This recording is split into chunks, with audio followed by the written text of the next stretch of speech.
happy inside you, content with what you do, you'll always remain young. I yield my mic. Karanja, take over, please. Thank you for that. Jules, without further ado. Oh, sorry. Peace to the world is back. I apologize, Karanja. I was going to say something for a moment there after Showmap spoke. I mean, she actually she just went for it, and to be honest with you, she reminded me, honestly, especially about one of our ancestors, Fela Anikulapo Kuti and his mother. One thing Fela mentioned, he said in a very, I'm going to speak this in pidgin language, pidgin English. He said, if I talk, I go die. If I no talk, I go die. So it's either I talk, I will choose to talk, and I choose to talk and I die. So the point is, death is inevitable. Nobody's going to escape out of this world alive. That's for sure. So while we're here, right, I believe that we need to be courageous. We need to be able to speak for who we are and for what we stand for.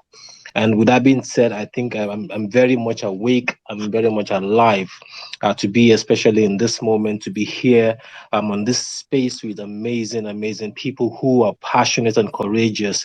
This gives me a lot of hope, and I'm so grateful to hear that.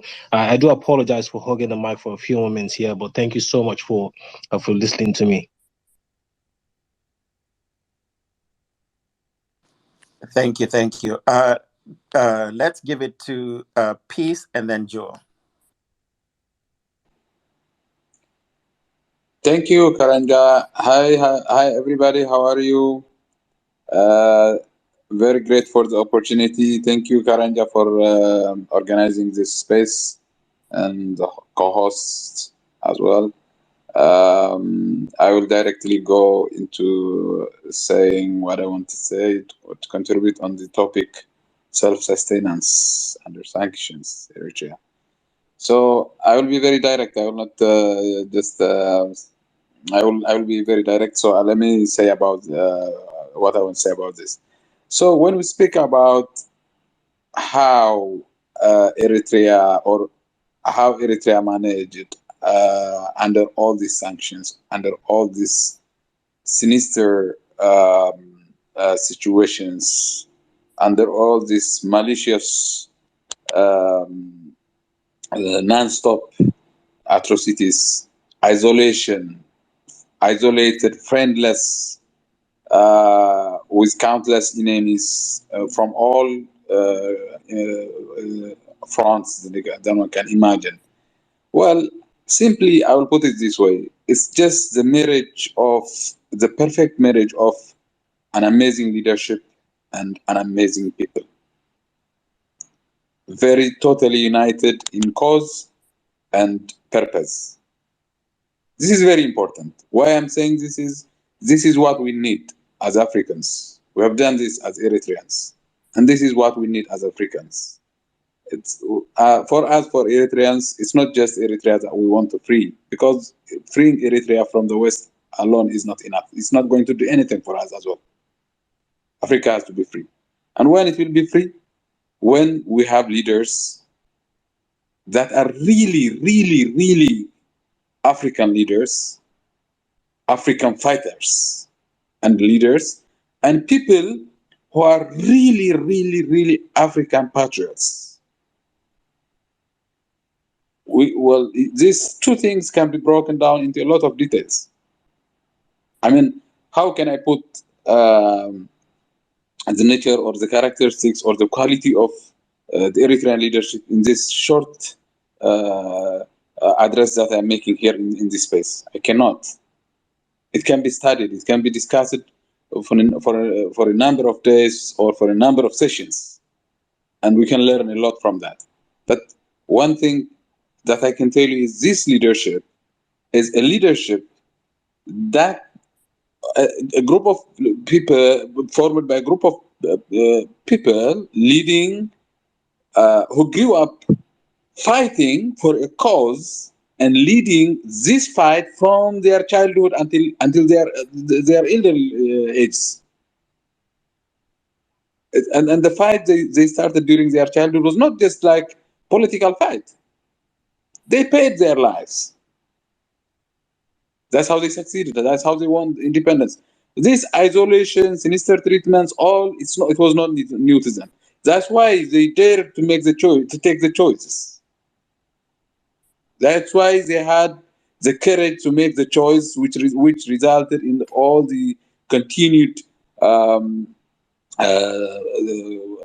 atrocities from the West, isolation, and all that came with it. And the people, generally, as I said, the people of Eritrea is really patriotic. I understand that every nationality is a patriot for their country, but we need to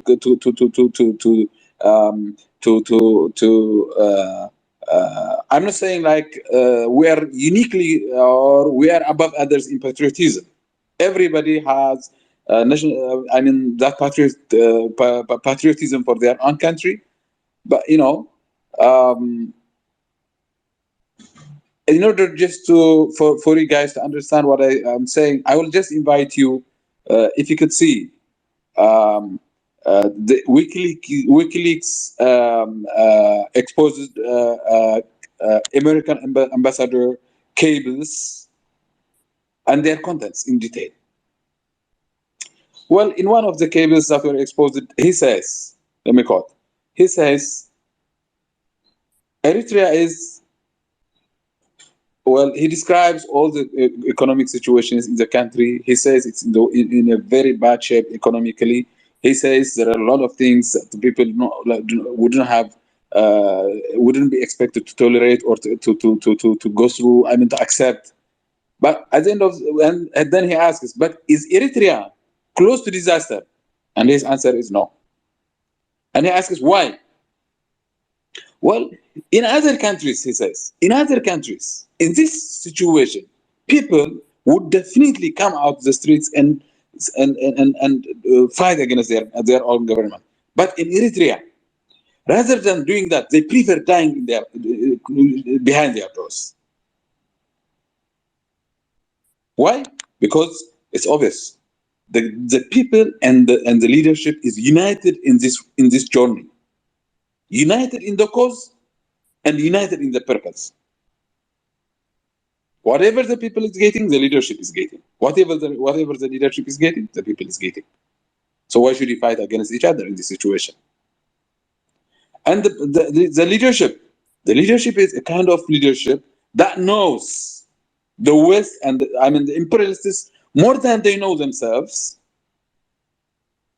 This leadership is a leadership that does not play any political games, any political nonsense. Well, when I'm saying this, people probably some people will say will ask, how is this guy praising this kind of dictatorial government or this kind of dictatorial leadership like this? Well, maybe someone's one man's meat is another man's poison. They said. If you frame democracy and dictatorship in the way the West have. So let me jump in there, piece with a question for you, and also to try and redirect, because I think that you're going back into the rabbit hole of comparing for Western context. I don't care about Western context. This is not clearly Eritrea has done it by being authentic to Eritrea, and that's what I love, and that's more of what I want to hear. So let's forget about what others would say, right, for a second. I'm curious as to what it is about. Is it Isaias Afwerki or is it the Eritrean people that made them be willing to sort of stand by their country, even in spite of hardships? And by the way, I've been hearing that from our Malian brothers and sisters.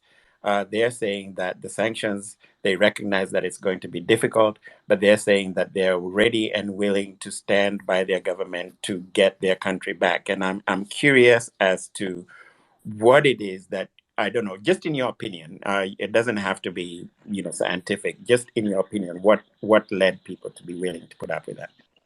Okay, let me say this. Isaias Afwerki is just a face of the Eritrean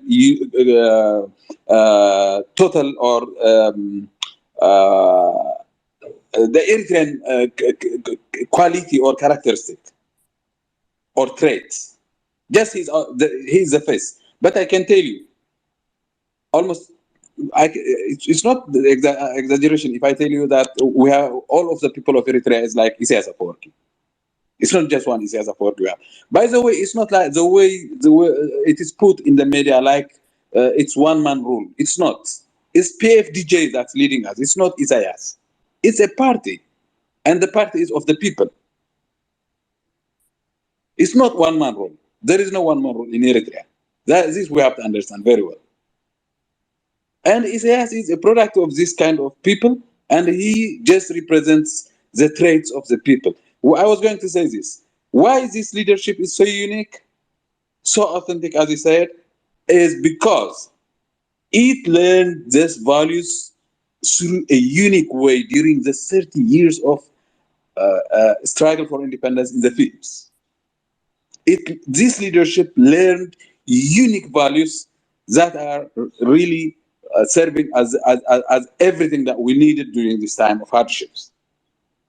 And now, what we are doing, in every meetings we have with the top officials, the one thing I always emphasize is that these values are,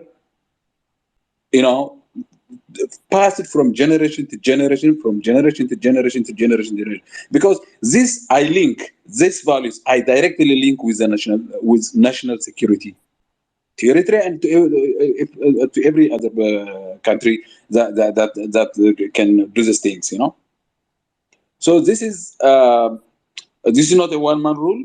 And just to mention some of the characteristics of the people of Eritrea that has helped actually, some clear and specific characteristics. For example, you were asking how the government of Eritrea was distributing food among the population. First, you're right, but one more thing what we have to understand is the good thing about the Eritrean people.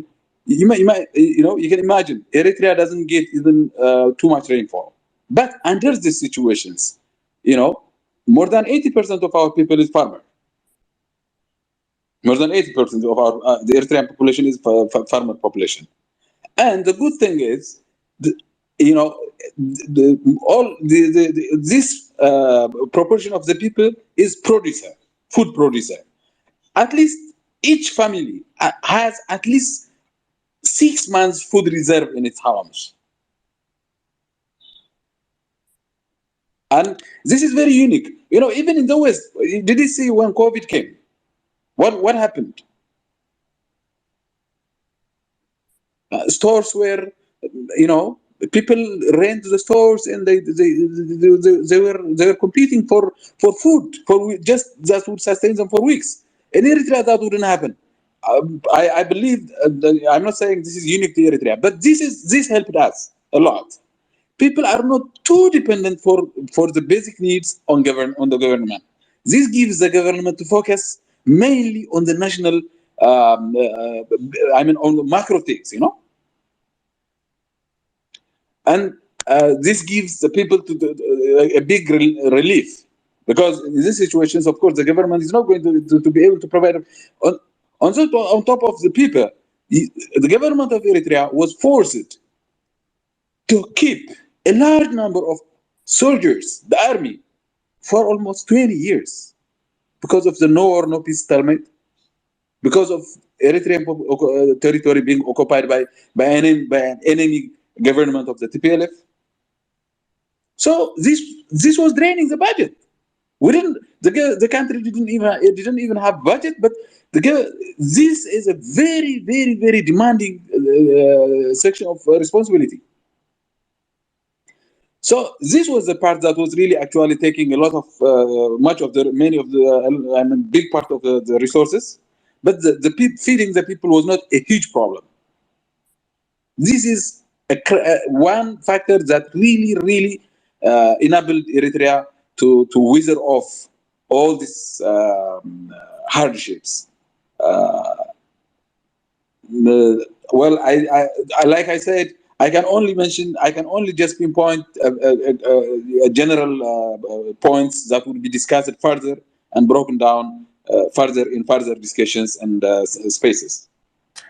Thank you. I think Thank that's you it. for that. So I think I would like to start winding it down. So we are going to go around the room with the people that are on the space, and then we'll try and wind it down. Jules, welcome to the space, and let's hear from you. Thank you very much. Hi guys, how are you? It's been a while. I see so many of my friends across Africa, and this is a very interesting conversation. I've been listening for a while now, and actually listening to the Eritrean story is like listening to a Zimbabwean story, and it's so amazing that we live in different parts of the continent, but we're going through the same things. It makes you realize how one we are as a people, and our problems are the same. Um, Sister Show Maps, oh my God, that was so powerful and so true. And I liked how you put everything across. I just wanted to answer you on one thing. You said, what do you need? Like, what do people need for help when they're under sanctions or anything? What Africa needs is to unite as a continent, because if I just put across the Eritrean story and the Zimbabwean story, you realize we are going through the same thing. But then Eritrea is fighting on its own. Zimbabwe is fighting on its own. You understand? We are not united to fight together. But if we recognize that the problems that are happening in Zimbabwe are an African continent as a whole problem, we can solve other issues. If one country is sanctioned, it is going to affect, like what's happening already in the southern region. Zimbabwe has been sanctioned, it's affecting each and every other country in the region. So if we recognize that Zimbabwean problem is a South African problem, it's a Zambian problem, it's everybody's problem, we can solve the issues. But then the problem that we have as Africans is because certain countries rely on the West or America on certain things. So these countries get scared, to stand with the sister country, to fight for the sister country, not to downplay the help that Zimbabwe has got from other African nations, because other African nations have actually stood by Zimbabwe, especially South Africa. They've done well what they can, to be quite honest. But what Zimbabwe is going through is tough economic sanctions that the country really has to suffer.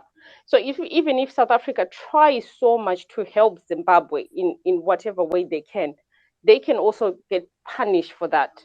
You understand? We started seeing some of the South African banks being fined by America because of Zimbabwe.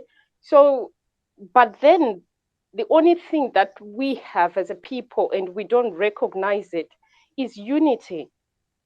There's no way these people can sanction the entire continent. If the entire continent says we are standing with Eritrea, we are standing with Zimbabwe, we are standing with Ethiopia, each and every country, there's no way they can sanction us all. Or if we say, if they do this to one country, we are going to stop trade. Do you know how much one day of trade will affect the entire world? If Africa just says, we are stopping this today, just one day will ruin the economies. But then we just need unity. We need to unite and just simply understand that a problem in one country is also your problem. Yes, there's Zimbabwe is going through a lot. So many people have moved into South Africa. That's an effect of the sanctions. You understand? And obviously now South Africans are not happy about it, but at the end of the day, it's an economic problem that has been created in Zimbabwe, which is creating that problem. But then if we stand together as a people to fight these sanctions, people would not need to migrate, from one country to the other. People will stay where they're supposed to be staying, and then we won't have this problem. So my main point is just, Africans, we need to unite.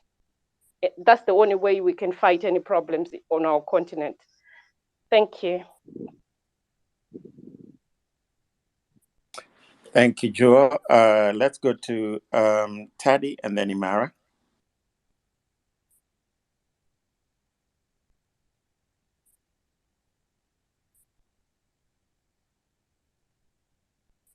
Is Study there?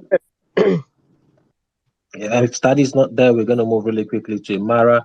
And before we give the mic to Mara, my apologies there, Garanja. I think one thing that I'm still trying to wrap my head around here is trying to understand how, I mean, to grab some lessons from the Eritrean situation, because at the end of the day, we want to look at things in a more practical aspect, so we can, be able to pick one or two things and say, okay, these are the things that we can instantly. I know we've mentioned issues of partnership, issue of alliance across, our brothers and sisters across different divides.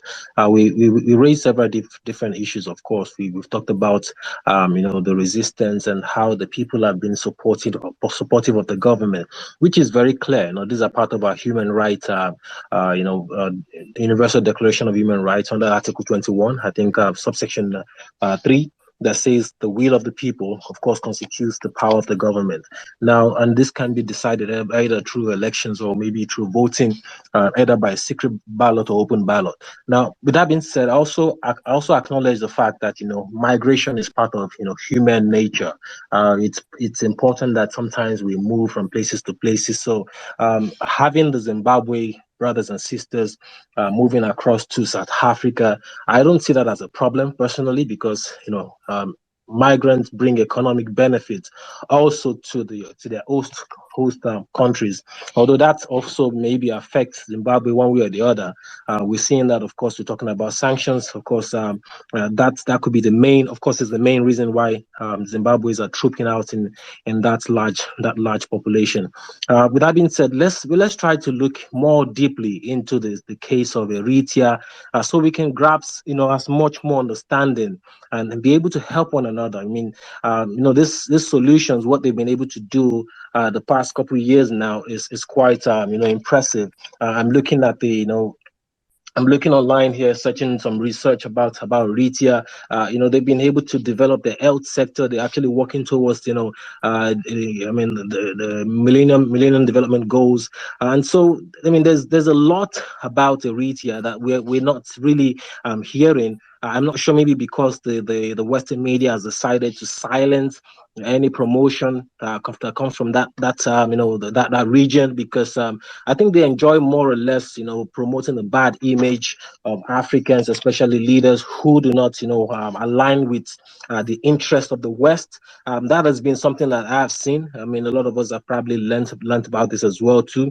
But the fact that we're not seeing more images, media content showing us what's happening, how people are directly affected, with these sanctions, and how the governments are able to, go around things to develop self-sustainable policies that can help the people directly. These are things that I think my dear brother Karanja has actually been trying to understand, and myself as well. I'm trying to grasp this, and I think my brothers and sisters from Zimbabwe as well, from Mali, who are actually undergoing current sanctions as well, might want to learn, because from what we're hearing now, the people have resolved the resolve to this to persevere, the resolve to work together, and in the light of new sanctions from ECOWAS on Mali. But they want to learn. They want to know how Eritrea has done it. I mean, we talked about the farming sector, and I think one time ago I heard about I think there was one cow per family. I'm not really sure exactly how that works, but we want to know, please, if you have people who have been in Eritrea. I love the idea of the national service. It's something that we also have in Nigeria called the National Youth Service. It's not quite the same, because I think the one in Eritrea is inducted at the high school level, which is amazing. I love that as well. But I think we want to learn more. Please help us out here. We're going to move really quickly. I think we've seen a lot more hands up. That's amazing. And this is great because we can get more insight. Initially, we were expecting to hear from Tadi. Tadi, are you able to speak now before we move really quickly to Joe, before Tadi takes over, it's a good question you're asking. I just want to point out Sanctions kill. Sanctions, when they tell you, oh, we're sanctioning this, high-level leaders, let's say in terms of Eritrea, its leaders and everything else, or any other nations, guess what? It's a lot of bull. Because first of all, let's say from the president to every leader or any public administrations, these people, our leaders do not hold banks. They do not trade in the US. And if the rule of law, the highest rule of law, international law at the United Nations, if that is the one, if it was justice, the United States unilaterally would not be sanctioning country-specific agendas like Eritrea. What it is meant is that, guess what? If we cannot have a puppet, like some regimes, like governments that you see all over Africa, anywhere, even in the West, like even as far as Ukraine, as you can see at the moment, okay? We're gonna go after your people. Today, they're no longer sanctioning just country-specific agendas or leaders or its people. They are also sanctioning diasporas, okay? Activists like ourselves. And they are, honestly, just yesterday, Human Rights Watch agencies, leaders in Africa were talking about sanctioning you, though, not just you in particular, but people like you, like me and you, like everybody in here. And our shoe map actually said it beautifully. You might kill me, but you can't kill all of us. You cannot kill an idea. The Eritrea's success is that they could not kill our ideas, especially, through the armed struggle of 30 years that went on when nobody else helped, when nobody else even shed a tear, let alone come for aid. There were few people you must give them. There were few genuine journalists here, even from the UK. They've shut down eventually. Then they handed us all their documentation of the wars.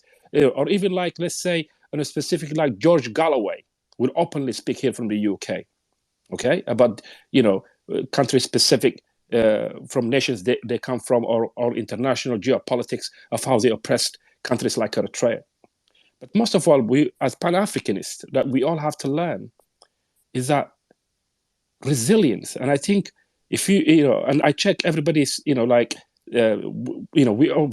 always say, follow me, follow you, follow each other. Because that's how we start connected. At the end of the day, I check shoe maps and says, withstand. Conquerors are made of resilience. And we are to overcome and conquer, everything that we desire to achieve.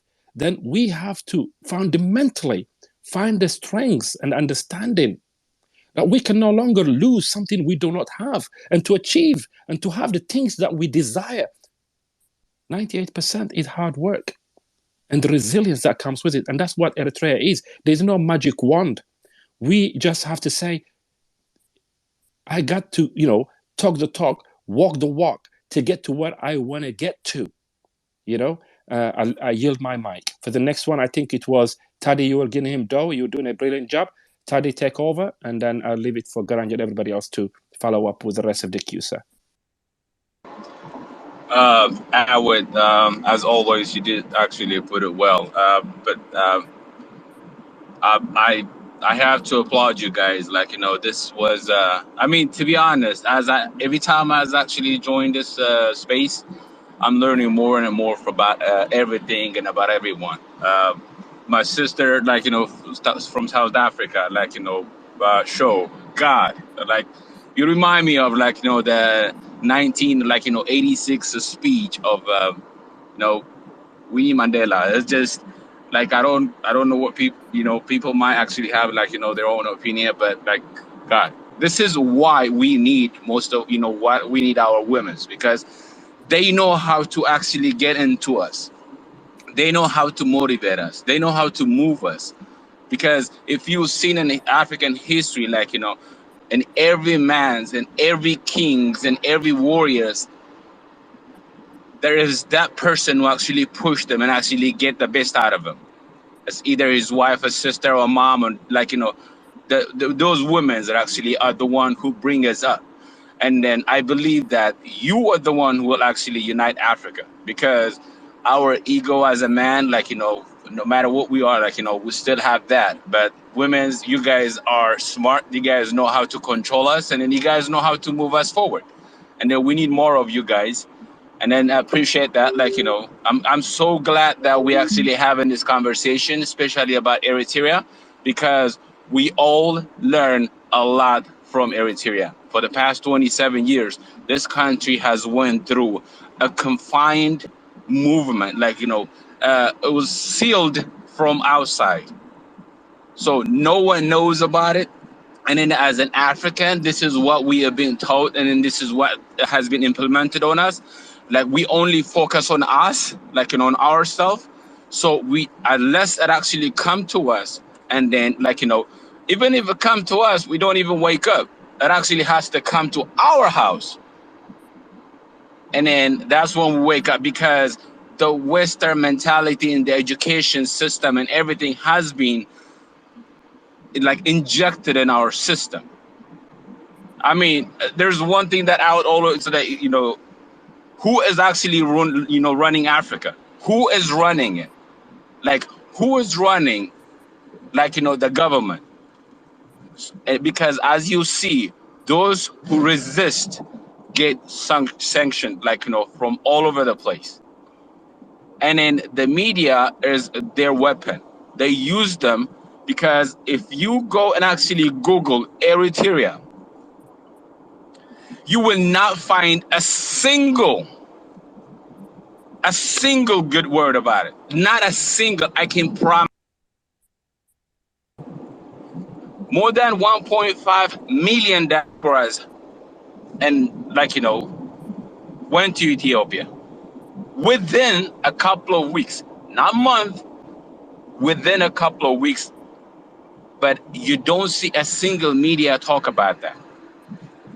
American embassy, it still try to enforce, and then it still send out notification to, for their Americans to actually leave, because the country is not a peace. So this is what we get.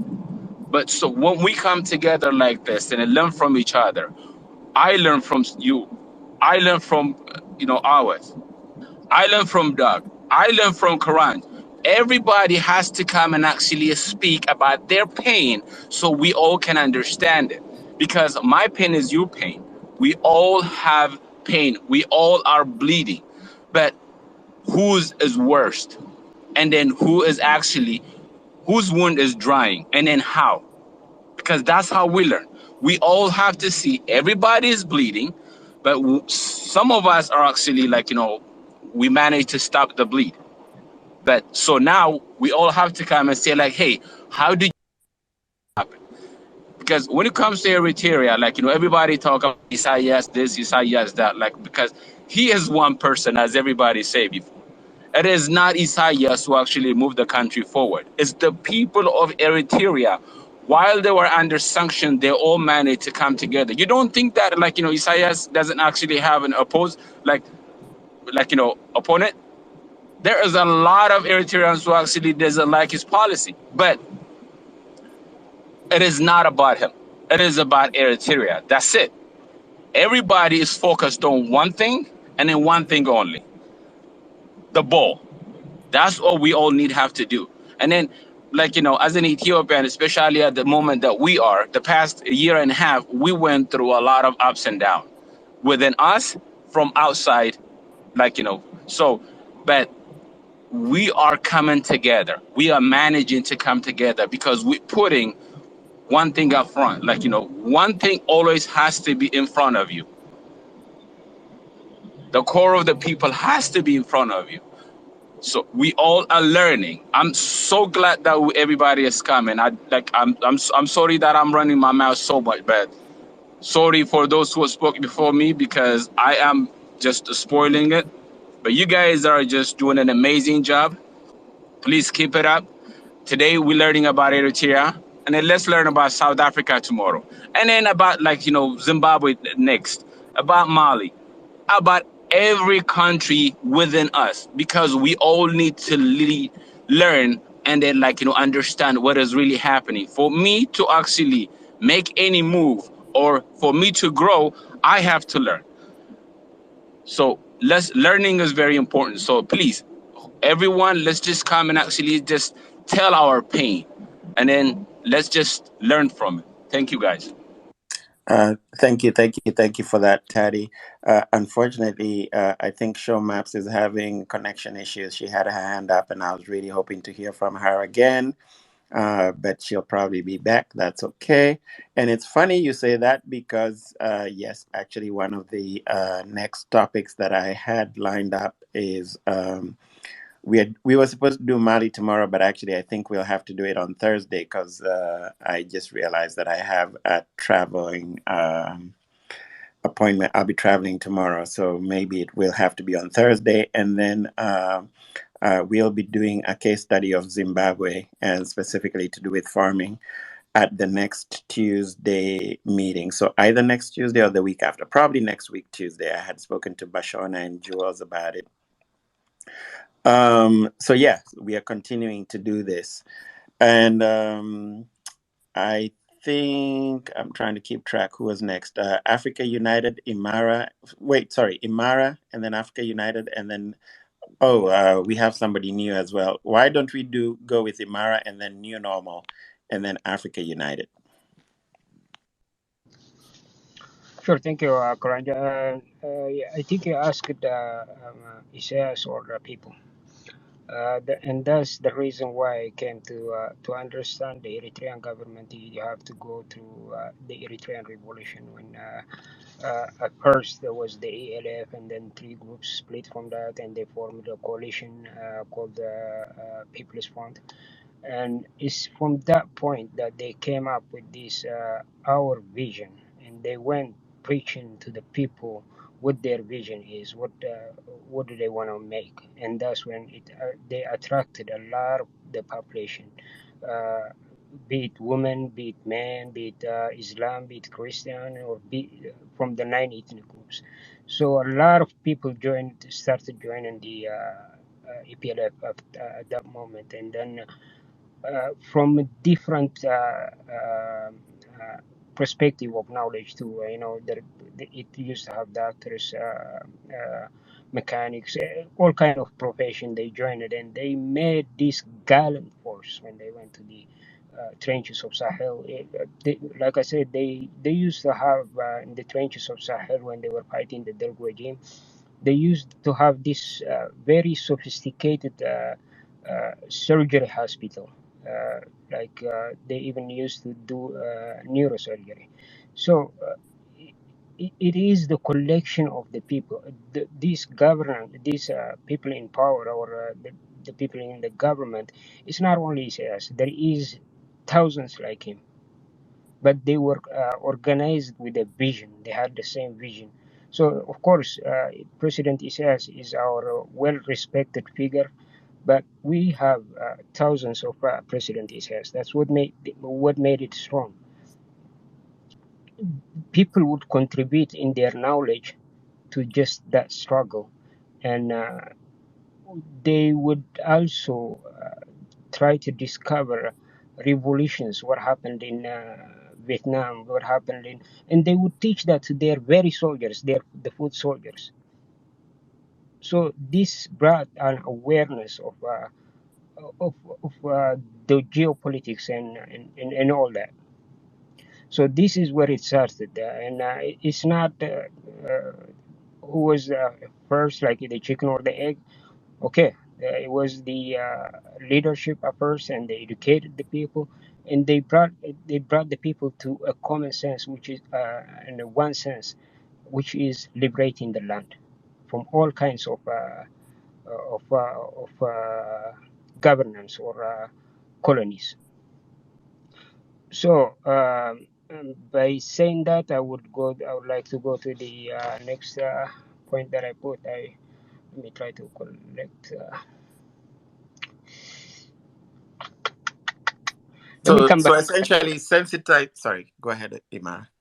Yeah. Oh, okay. And next thing, I think you asked about the MIHAB. I believe. I don't know if it was about that. Yes, it was. Okay. The MIHAB is okay. Is one of the many programs that were introduced in Eritrea. That was introduced by the Ministry of Agriculture, and it is called MIHAB is an abbreviation. It is long sentence. It is long spelled like minimum integrated household package.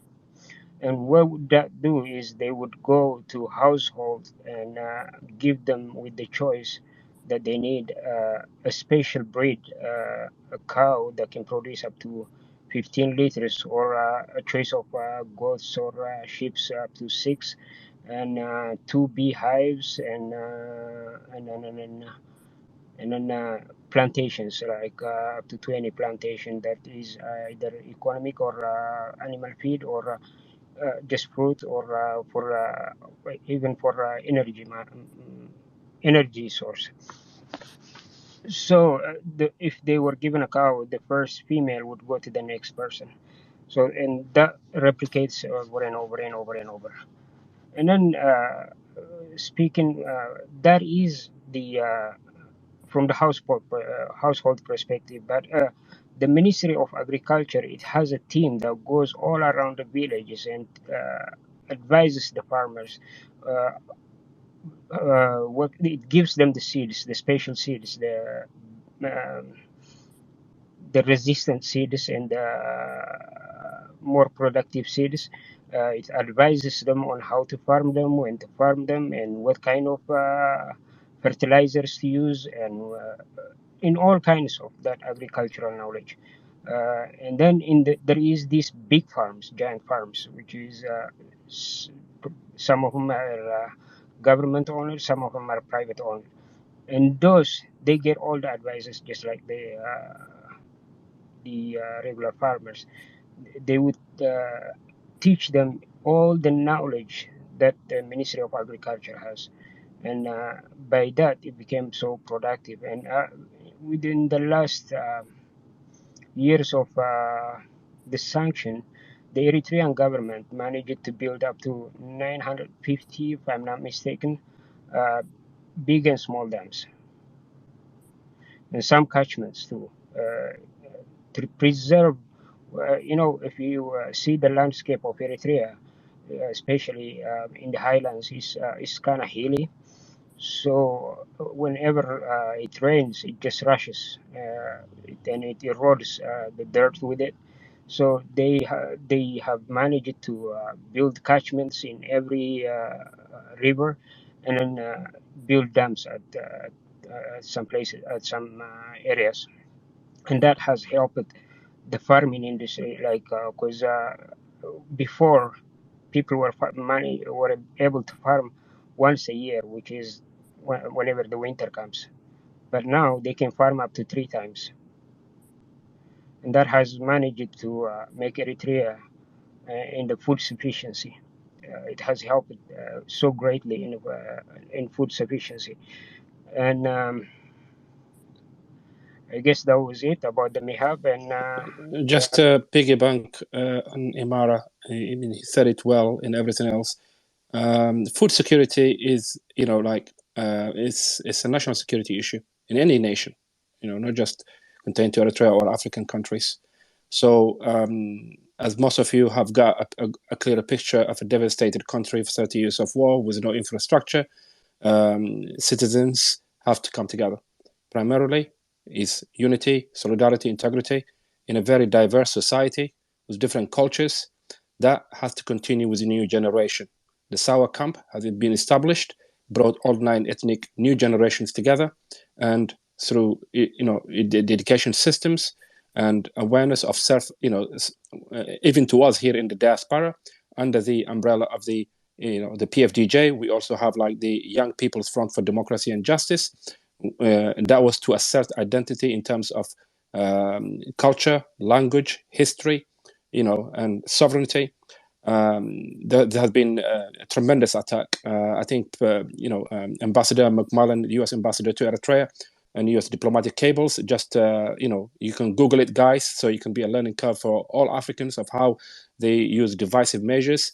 They've tried it recently with Ethiopia also, to stop the strong flow of Ethiopian diaspora support for Abiy Ahmed and the Balsigna Party, which is a progressive party, standing up in law enforcement against the TPLF, in which they found the diaspora, Ethiopian diasporas, were waging a strong, how can I say, against the U.S. policies to bring life to the TPLF, in which HR 28, the Ethiopians diaspora were very successful at it. But Eritrea had to learn it all along, and we faced it, especially since 2010, as an active use. That particular topic, and the way you can find that element for all of our Pan-Africanists, who are facing the same problems as we are today, although we might have gone further, and someone eloquently put it, most of us are bleeding, but we should see, the kind of grace, the kind of, like beauty, diversity, wealth that we have, and the attitude that we should assert in our mentality, that we, for years, our forefathers have been hoodwinked, and still, we live in poverty despite of our riches, is like really to open up our eyes and, unshackle the mental slavery that we don't need them, they need us. So how do we get to the position that we are self-sustaining? Obviously, through technology, they have advanced well beyond us, but in political sense and geo-economic sense, developed nations today are underdeveloping. Okay, do we see that element? Wars have become, a justified means to acquire wealth and to grow their economies, to safeguard it by all means. And how much so for people who have nothing, and for years, to a point of living and indignation, of suffering tremendously. We have to wake up. Eritrea has to, had no choice. Okay, right from day one.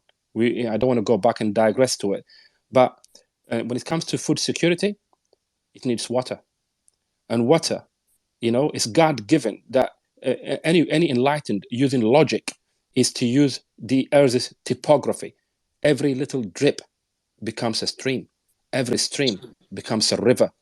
To contain that, building, making sure using the topography of our, of our land, that every little drop was used, to accumulate it. By accumulating it, you have drinking water for the people, okay?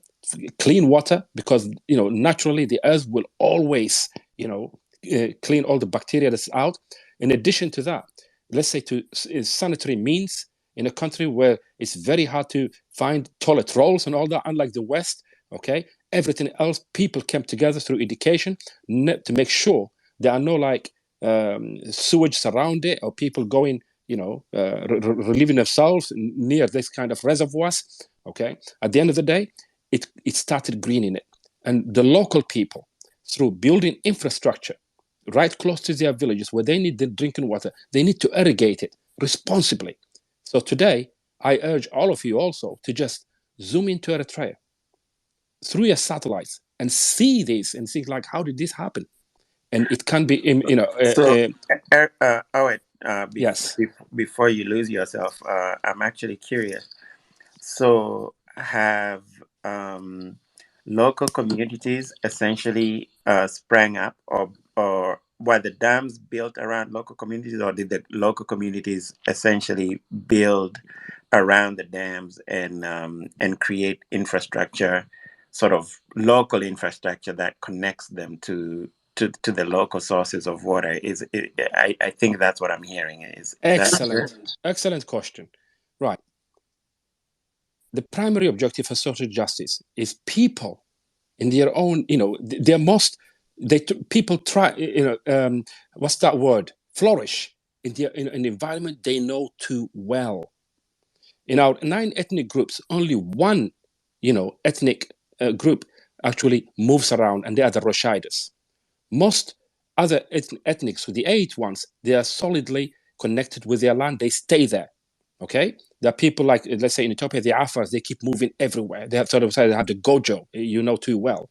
So at the end of the day, those kind of reservoirs, the people, first of all, the government, what they did is like, people should not flow into the cities, right? You know, there are major cities, not just Asmara. We have Karan, we have Mandafara, like there's Masawa and everything else. For people who've been at war for 30 years, could not even use the sea to fish when the fish can actually feed a whole nation in high proteins. We've not been able to do that. So they are, nomadics and naturally good farmers. But due to the devastation, okay, there was nothing to farm, especially if there's no water. So building reservoirs. To build reservoirs, you use the Earth's topography. Where the river flows, you find a way and a little bit of help, helping nature, sustainability, even to a point to the highest level of mining today, unheard of in the world. And I think some of you might add people like Sando, she's a corporate lawyer and so on, like in corporate social responsibilities, unseen anywhere in Africa, not only in Africa, all over where, this hegemonic, big multinational corporations, they go digging oils and everything else and devastating lands. You won't find that in Eritrea. Okay, so at the end of the day, when it comes to answer to your question, it's the water that comes to them. The people do not move it, because by making sure they are all connected through infrastructure that they themselves build it under all these sections, right? In order to use to be productive citizens, okay, they first and flourish. They need to be where they grew up, where they belong, not moving to Asmara or bigger cities.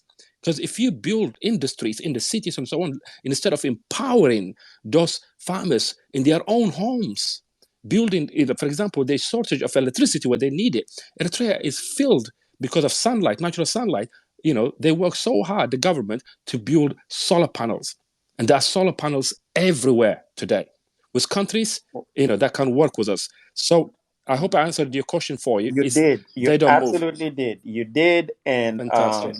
I'm actually I was being hard on myself, but I've actually gotten an amazing nugget in that particular response, because I actually have a very specific thesis around maintaining or developing or redeveloping rural areas to try and reduce the flow of people. And this is just a thesis that I have. And Tess, is the economist here. I would love your input on this. I've been talking about, this is a thesis that I've been sort of developing around the idea of trying to find alternative ways of ensuring that development can happen in rural areas. But of course, part of the problem with that is the fact that developing rural infrastructure in a rural area where there isn't a lot of people is expensive, which is why nobody does it. Even in the West, nobody does it to a great extent. And so it sounds like here Eritrea might have found a way to do it primarily by starting with creating water, availability of water, or ensuring availability of water. So I think that's actually a massively important nugget for my Karanja, water is a substance of life. Anybody without water, nobody can survive. It's very important. Secondly, people moving, they need to adapt to new locations which they are not aware. Humans are not designed for that. They only move, at the best necessity, because there's nothing else to do. There's nothing else you can do with where you are, only to die. So people move. But at the end of the day, in a country that builds social justice, these people paid with their lives for their freedoms.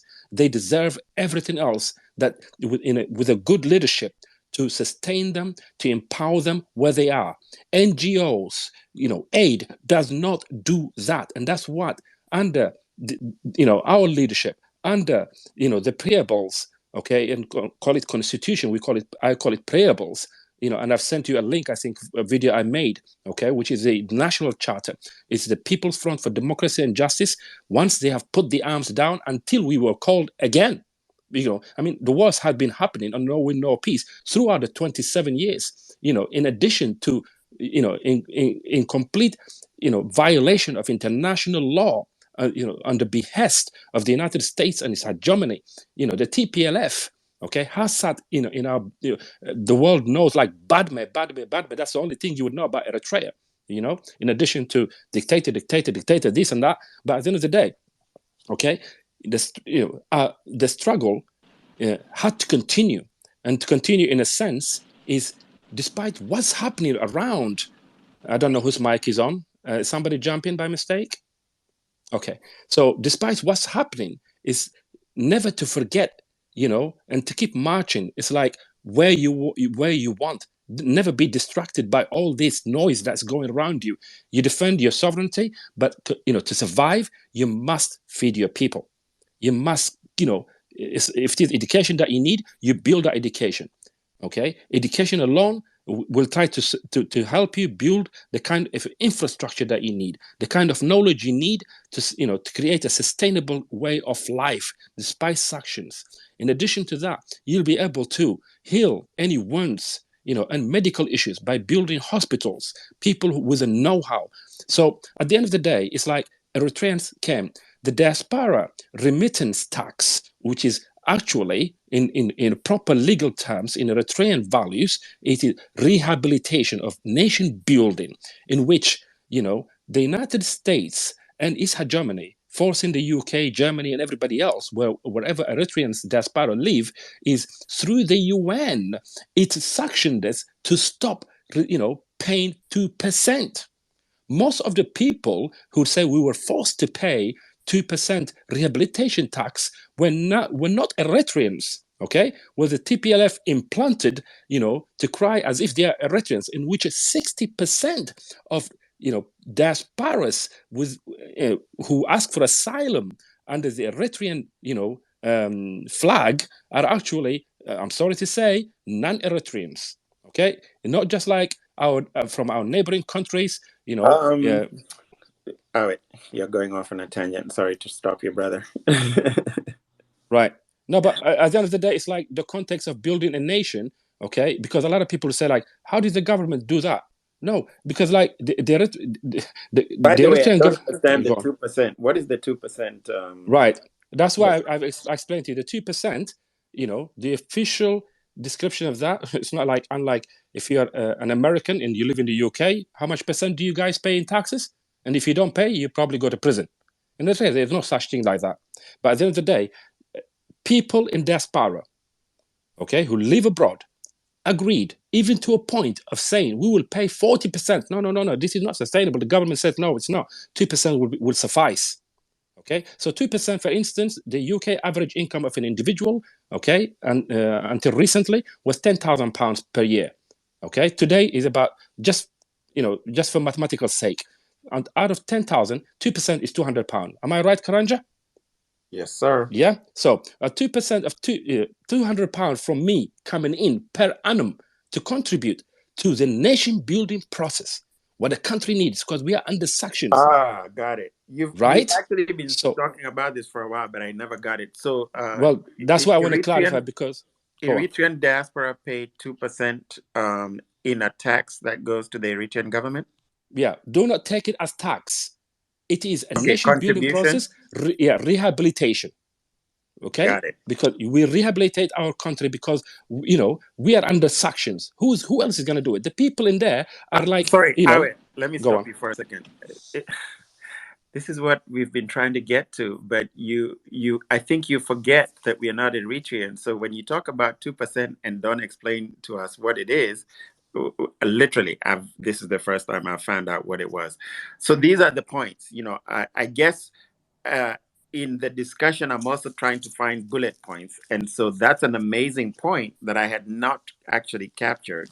So essentially, a contribution from the diaspora,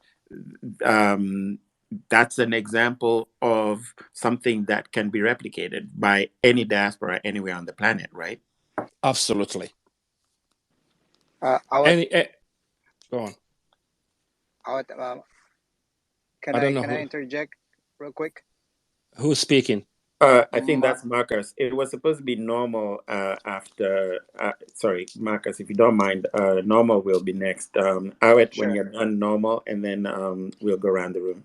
Okay. No problem. So Sorry. yeah, I mean, like we'll pass it on to the next ones, but just to clear it, I don't want people to think 2%. 2% of what? 2% of your annual income.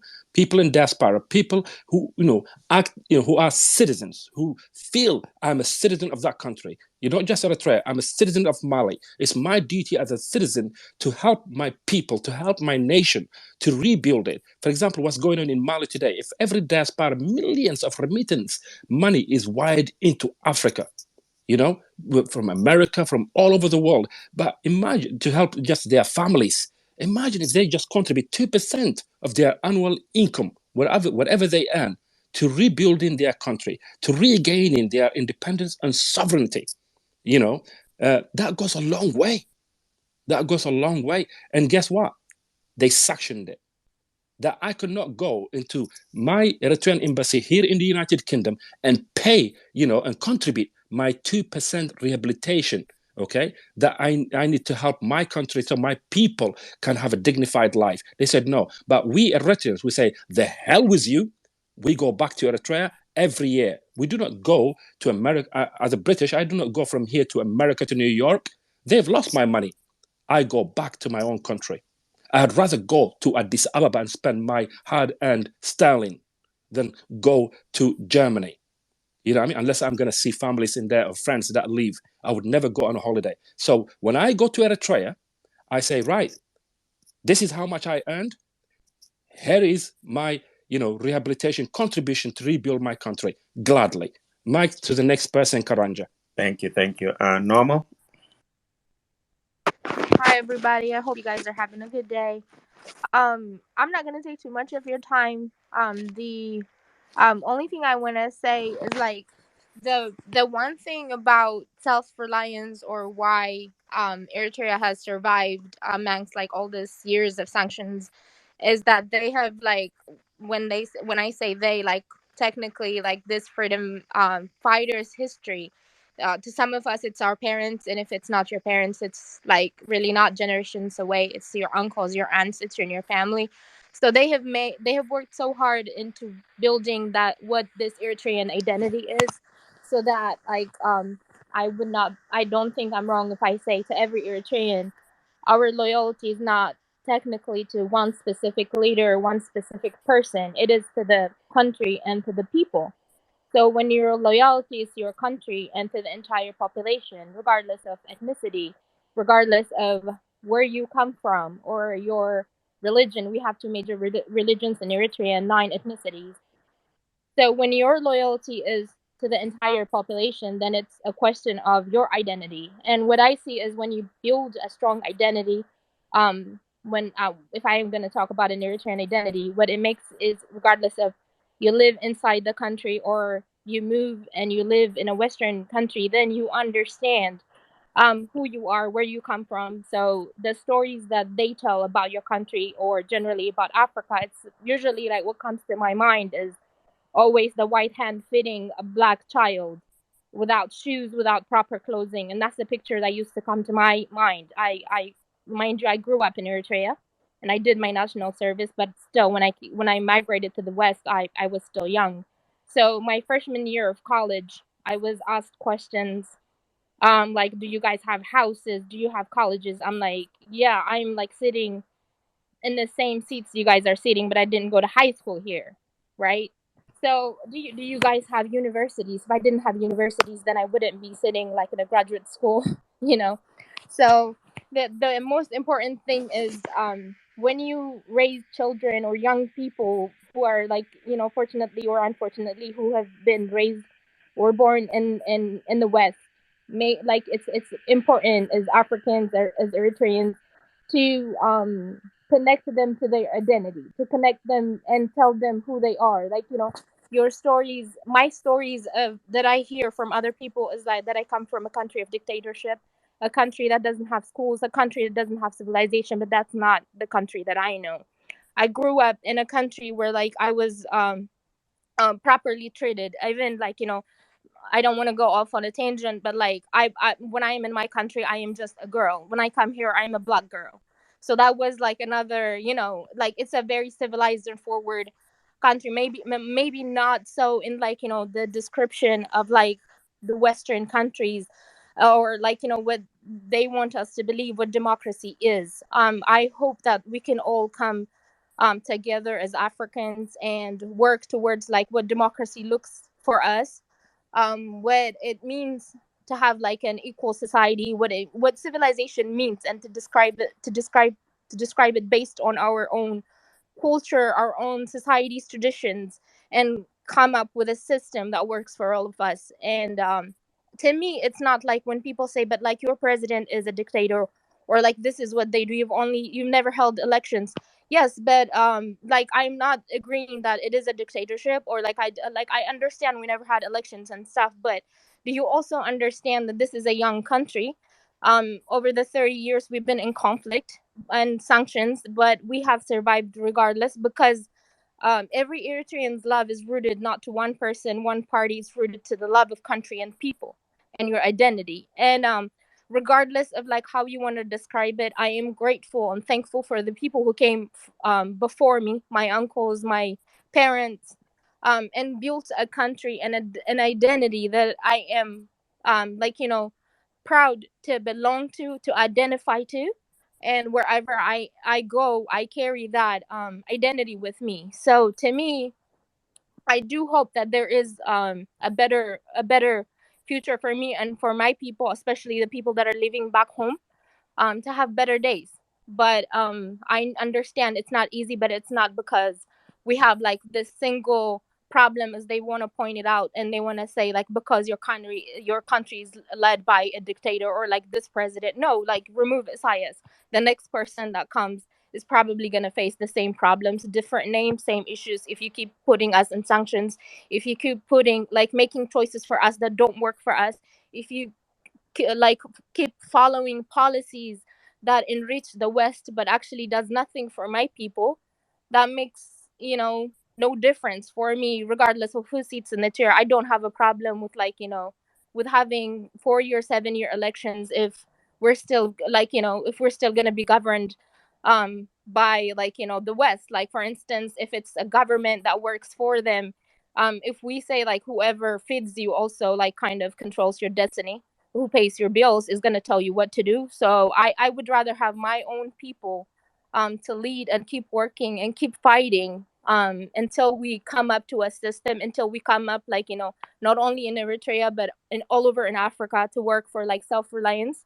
Also, like, I come from a parent that worked in agriculture, and before the independence he was like, you know, the leader in agriculture in Ethiopia, and then later in Eritrea. And I understand what his work was. Even though I was young, I understood like how important it was to be self-reliant and ensuring having food security, and also making sure that you have water security. As long as you can feed yourself, then there is little other people, like, of course, you know, your civilization, or like your um the way, like, you know, you would want your trajectory to go as a country would not be what you have seen or like what you expect it to be. But at least if you can feed yourself, then you have a say in how you want to live, how you want to lead, what systems what works for your people, not for the rest of the world.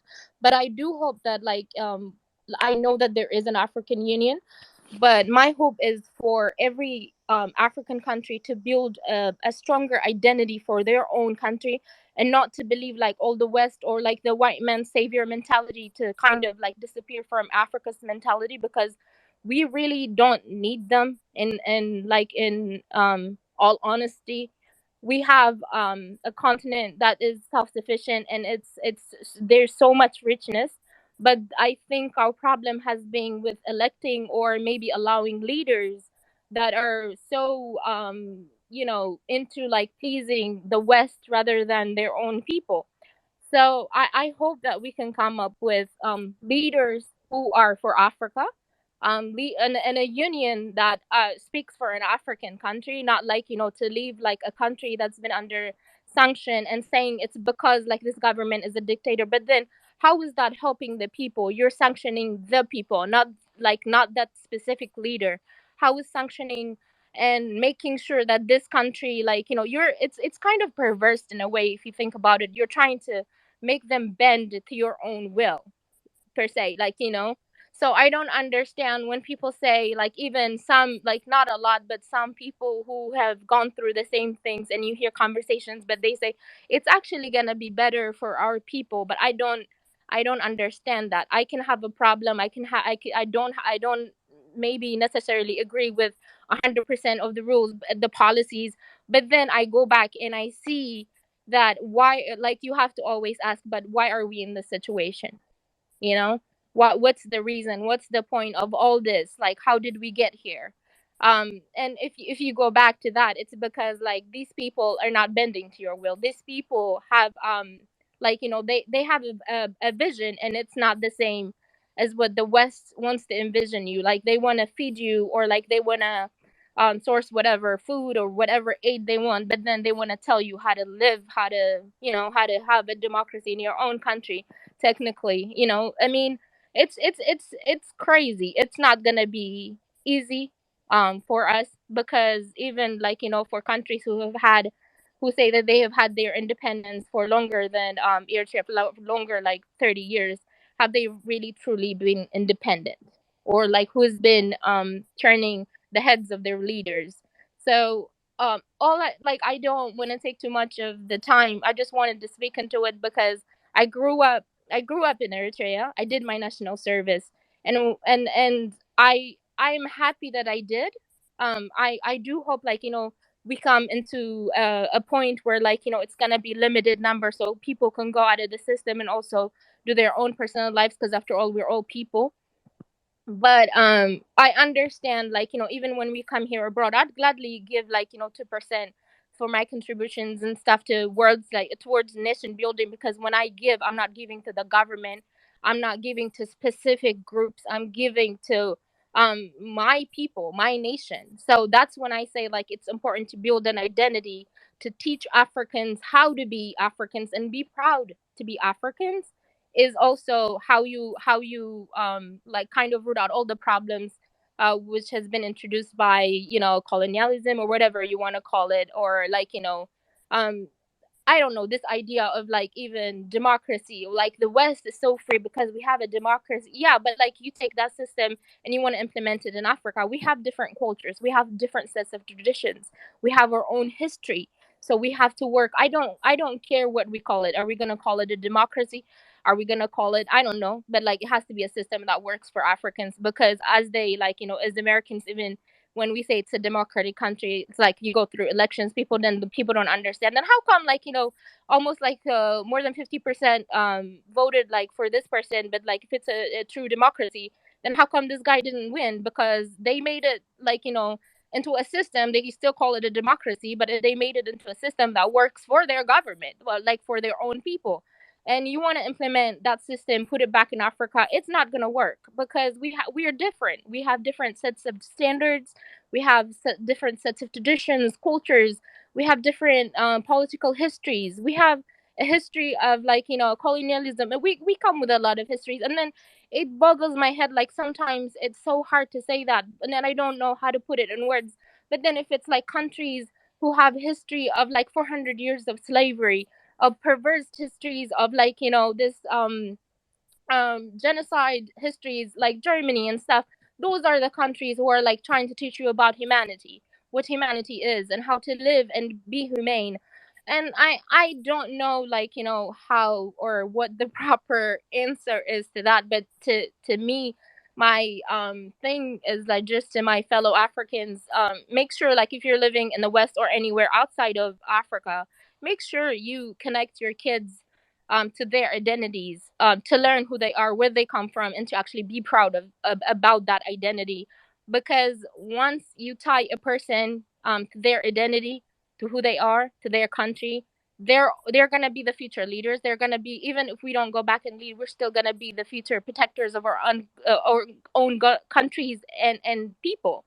Because I've always grew up around hearing that, like, my, you know, it's like every Eritrean's history. So to all the Eritreans that are here, me saying this actually doesn't make, like, it's not news, but it's not news for us to come, like, you know, from certain certain family members, freedom fighters. I have family members, I have uncles and aunts who, like, you know, were in the armed struggles, like, who were freedom fighters and who had like, you know, who were veterans who had serious issues of the injuries they got in the process, but they still worked to raise their kids. They didn't, like, sit around and wait for aid. So that is the kind of, like, you know, identity, self-reliance. So it's actually taught not only in the government, but it's actually taught, like, in every individual household, in every individual families. So the only one thing I want to say in the end is I've always, you know, heard this, and it didn't make sense until, like, I came out into, like, in the States. So, but they said, like, if you wanna win, like, you know, if they want to win against you, all they have to do is technically get to a point where, like, they make you hate your family. They make you feel ashamed of your heroes, of your history, of your country, of your origin. And then they don't have to do anything, because once you've lost that, you've already lost. You know, you're bitten. So make sure, like, you raise future your future generations. Like, that's what I would want to teach my kids, God willing, when I have them, to teach them, like, to be proud of who they are, because they come from history. I don't teach them necessarily of, like, I don't necessarily teach them to be like, you know, this country is poor, or like your country is not as civilized, or your country is not that, doesn't have that. No, like, even poverty, the way we explained it in the West and the way it's explained in my country is different. Poverty, they explain it in the West, what they say, like, if you live under $1 a day, you're poor, right? That's not the definition of poverty in my country. If you can feed yourself, if you're self-reliant, if you don't rely on aid, you're not poor.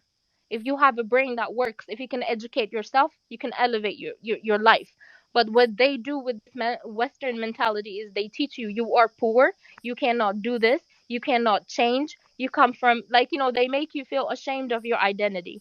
Once they have succeeded into doing that, there is no more fight. You've already lost. So, as Africans, I hope we come up with a union.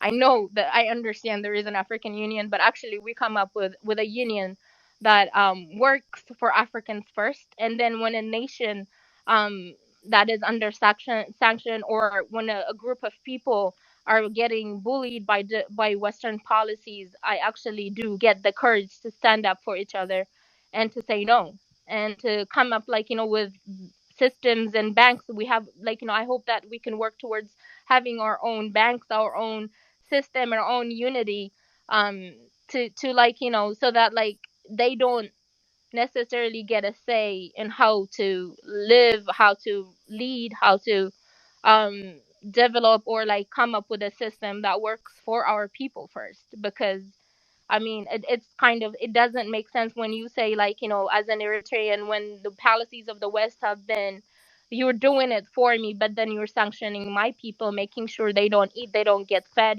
they don't get a good day. And then you're telling me you're doing it for me. I don't understand that. I don't accept that.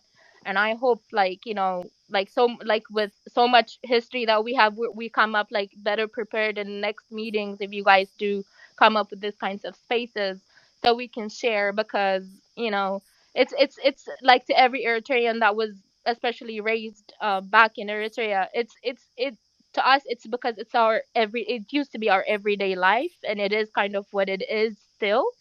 It does, like, it's so normal. And I still have, like, I know I'm skipping a lot of points, because I'm expect, like, you, they already know, but, like, you know, I hope that next time we're all getting better prepared, because I know, like, the history of my country. I'm not being biased, but it's a country that's only about 30 years old, but it has, like, you know, faced many aggressions. It has been under sanctions, and it's still surviving. The people are surviving because, to us, the loyalty to our people and to our government comes first. To me, like, it's an African saying. It said, like, you know, when you sell your motherland and you buy a trumpet, but then where will you sit to play your trumpet, right? So, to me, my priority comes to safeguard and ensure the safety and security of my people and my country, and then the rest, like, you know, the rest of the jokes that people talk about, you don't have a democracy, you don't have an election. I guess like I understand it's important. I understand that, but then we also have to kind of set our priorities straight. We have to have a country. We have to make sure our country survives for us to even fight about democracy, because we have to have a place, we have to have a platform, and we can't have that out here in the West when our country is like, we no longer control our country, then we have nothing to fight for. So that's all I want to say to people who have like different kinds of viewpoints on this, is to say, like, first ensure that, like, let's ensure our security and safety of our people and our country, and then we can go talk about other things. So hopefully, like, تعود نحفش. This is one of our cultures, to be honest with you. I was Karanja, I'm sure, and Tess, you heard me many times. Ramsey, when I say Eritreans, on these spaces, they're not the people that talk. They are action takers. Now, I'm sure Karanja, you've heard me say that before. You will have your reflections hearing this young sister, and I hope you guys follow her as I've followed her now. When it comes to Eritrea, guess what? They will come out of the woodworks. It's like, what's going on here? Who is talking that? This is how, no matter how little, that resilience, to get out there, and they always, intercept the signals. I was a bit afraid earlier. It's like, how many people know it? Because the moment you posted it, Karanj, I shared it with all everybody else that I can. I'm glad also some of our, patriots in here, like Tess, Ramsey, and everybody else joined us, because there have been so many spaces open. This is a Pan-African thing that we all learn from each other. And honestly, I was gobsmacked, to see new, normal ER talk. Imagine she's a young girl and who's come here to tell you she proudly did her national service. So a lot of people say that national service is indefinite, and she's living in the States, a lot of beautiful, young, strong, with PhDs. Eritreans go as far as even in Ukraine, Russia, America, for higher educations that the country needs. Despite all the sanctions, there's always a room for negotiations and all that. It is always happening. And Africa, one thing I want my brothers, Pan-Africans in here to learn, wherever you come from, what our sister told us, and we Eritreans know, and it is a fundamental pillars of our resistance against any injustice, is identity assertion. The moment you assert your identity, you will know, whether it's your language, asserting your culture, your heritage, your history. Your land is your motherland, just like the mother that you came out of her womb. You never want to give her up. You never know, want to give her up, no matter who wants to shake her left, right, and center. You stand your ground. So that's a lesson we have learned, I hope. Back to you, Karanja. Wow. I just know that I don't want to hear any other male voice, because the times that we've heard from women in this space, they've brought the fire. So we need to knock all of these dudes off the speaker panel, man. And I'm actually, I don't know what we've done wrong that there were such few women speaking in the space, but the women have brought the fire. I did not. I had questions as you were speaking normal, but I didn't want to interject because I was just drinking every word. And I actually forgot about the question that I wanted to interject with, but it doesn't matter, because you brought it all through. Inspiration. I think what what I'm hearing from the Eritreans is that, and it's a little bit depressing on one hand, that we need powerful leaders that will teach their public, sensitize their public through education, and we've seen it done. So clearly in Eritrea, it's been done. We saw it done in Jamaica with Michael Manley all those years ago. Although they came after him, the United States did come after him eventually, and his party. And we've seen it in a couple of other places, but it doesn't happen often. And but it sounds like somehow either via Isaias of Aforke or maybe just the natural Eritrean mentality. Somehow, people were sensitized to understand the dynamics, the geopolitical and the world geopolitical dynamics that we are all facing and that we are trying to sensitize our people with in here. Fifi was up here, but unfortunately she dropped. I would have gone directly to her, and Jules also dropped. And I know she's in Zimbabwe, so she's has network issues. I was hoping to go directly to her next, but that's fine. I guess we are stuck with the dudes, man. Africa Unite, go ahead, and then One moment, Karanja. One Uh, moment, sorry, Karanja. Doc, go I think ahead. Sorry, Karanja. uh, If you can give me a chance because I will have to leave after this. But I think I'm a little bit risk. I have Go restructured ahead. and I will say a couple of points before I go. That's fine. Go Go I ahead, ahead. have some please. another engagement. That's fine. Go ahead. Okay. I was going to just put. I think I understand what how you want us to put to present our points today. Earlier when I spoke, I don't think I put it in bullets Yeah, of you sucked, what. dude. No, Yeah, I'm playing. yeah. No, it's a discussion we're having. No, no, I I understand. have I don't have any demands or expectations on No, no, anybody. I no, have I demands on understand. I myself. understand. I understand. I understand. So I will just directly go to what the Eritrean government and Eritrean people did in order to wither off all the atrocities and sustain under all these sanctions and other hostilities. Uh, Food security, they have already said about it. I will not say much about it. I will just say that the government of Eritrea uh, uh, uh, managed it with a macro and micro policies, agricultural policies. At macro policy level, as they said, there were constructions of countless numbers of big and medium and small dams throughout the country, aiming not only temporary relief but long-term food security for the country, and it's reaping fruits now. Um, um, at the micro level, as I said, Eritrean population 80% is farmer population, and then at that level, the government was empowering the farmers by guiding them what kind of quality seeds and to seed when empowering their maximizing their productivity and the quality of uh, the products they produce. Land management, reforestation, all these things, it enhanced this was going down to each family almost, to each involving the farmers, individual farmers.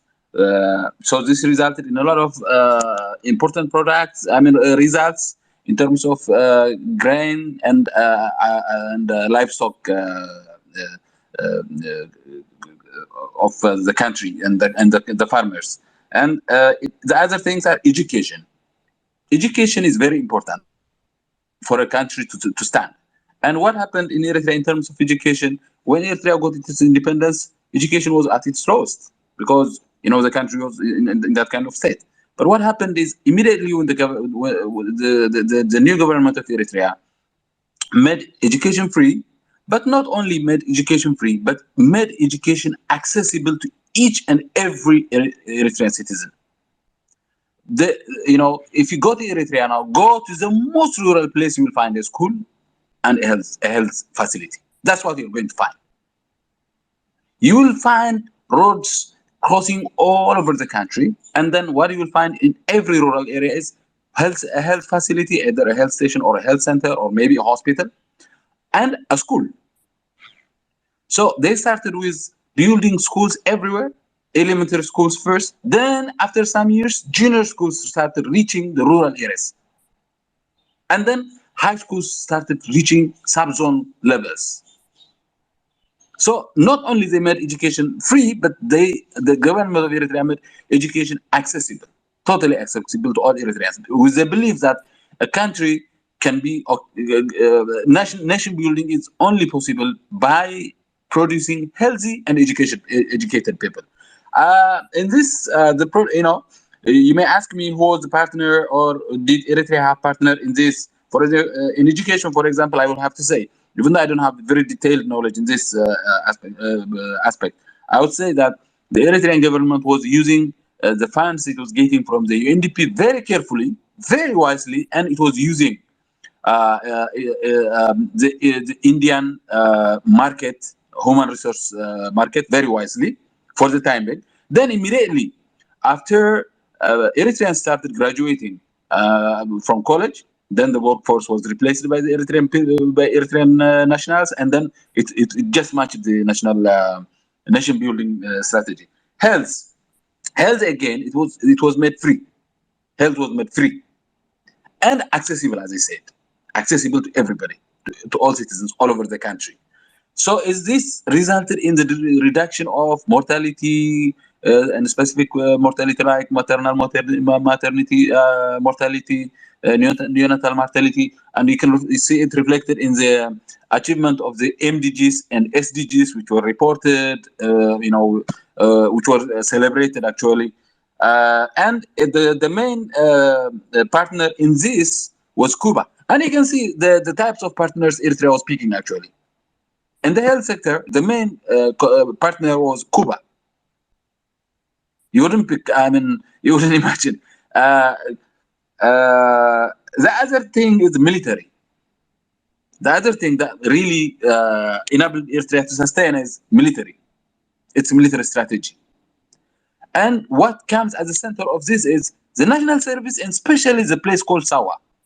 That's the military training center, National Military Training Center, where every Eritrean above the age of 18 should go for formal and proper military training. And when you go there, you really become the real Eritrean. When you actually, for myself, I did my national service. Not only did I take the training and just a couple of years, but I did my national service and I served for a number of years in Eritrea. And I became true Eritrean after I went to Sawa. Because when I was going there, I went there with my friends from the same city, from the same school, in the same bus. Once I entered that place, I didn't know where everybody went. I found myself I'm in the middle of just a lot of people whom I don't know, I have never seen. And then during the first days, first 2-3 days, I became friends with everyone. One came from Nakfa, the other came from Sawa, from Asab, the other came from Masawa, another came from Mendefera, the other guy came from the rural areas, and we were all brothers and sisters. No one can break this. If people grow up in this kind of situation, you can never imagine raising up your hands against any one of them. You are Eritrean, and everybody there is Eritrean. Now you're becoming the soldier of the country. This is how the military was built. This is the reason why any power couldn't beat the Eritrean army. It's not our number. It's not our artillery. We don't have weapons as civilized as others might have. We don't have the numbers, but we have this. The other things that I will have to say is the diaspora power. They have already said it. The diaspora power was very central, and it still continues to be. They have already, especially out has said a lot about this, so I will not. But these are the things that I wanted to pinpoint so that they could be repeated in other countries in Africa. And the background to these things, I will say again, these are the things they did. But what did they prepare in order to be able to do this? And for the people to follow them doing this, it goes back to making the Eritrean national interest and nation building the only and one cause and purpose for every Eritrean, including whatever level you are in the leadership or you're a common citizen like that. The structure of justice. The structure of justice, as Awad was saying, it's not like the Eritrean government was trying to prevent people from coming into the cities. The Eritrean development policy was, developing the whole of Eritrea, not just specific areas. That is justice. That's actually in the meaning of justice. And this comes from the fact that when our leaders sat down together and discussed these things, they said, okay, yesterday we were dying together, for the independence of Eritrea during the struggle. People who came from the cities and people who came from the rural areas, they died together. They were buried together. It's not like the city people died and then it's not there was not. So how can you just ignore the other places and favor the other places, right? After independence, it's impossible. Even the people who are leading the country actually are the same, a mixture of that. So that's the structure of the justice that constructed. The other thing is the evidence of NGOs. This should be done all over Africa. NGOs do not allow you to follow your own context. They have their own operation means. They have their own goals. They have their own resources. They are not like you, and you'll never be able to contextualize your situations and your projects. So the government of Eritrea didn't only reject NGOs' involvement in Eritrea, but it empowered internal resources. Internal resources. That's how the government of Eritrea is doing. We are speaking about free education, schools being built everywhere, health facilities, dams. Who is building these things? From zero. We didn't have that power in the beginning, but we built. The government of Eritrea focused in building the internal capacity. So it serves as a real replacement for the NGOs' power, which is actually preached as if it is the only way out of poverty. And the other thing is the high demand on discipline, especially media discipline. Why I'm saying this? Because this is how Africa is losing its path. In the Eritrean case, they might call it different things, but media discipline is a part and parcel of the nation building process. Any media behavior that does not meet the nation building criteria, there's no tolerance. Whatever the United States will say, whatever other bodies will say, no matter. That's not their business. So there is a very high demand of discipline here. Media is highly demanded or required to follow or to meet up with the nation building process and criteria. And the other thing is zero tolerance to corruption. As we have been saying, our leaders, they are poor. I mean, in other definitions. Actually, in Eritrea, we don't, like they said, you're not poor as long as you can feed yourself, you don't have any, you're healthy, you can work, and you can empower yourself. But they don't accumulate money. They don't accumulate wealth. And the tolerance to corruption is zero. And it is always open to the public. Corruption is not tolerated, and the public knows it. And the other thing is, finally, I will say this: the view on election and this multi-party issue.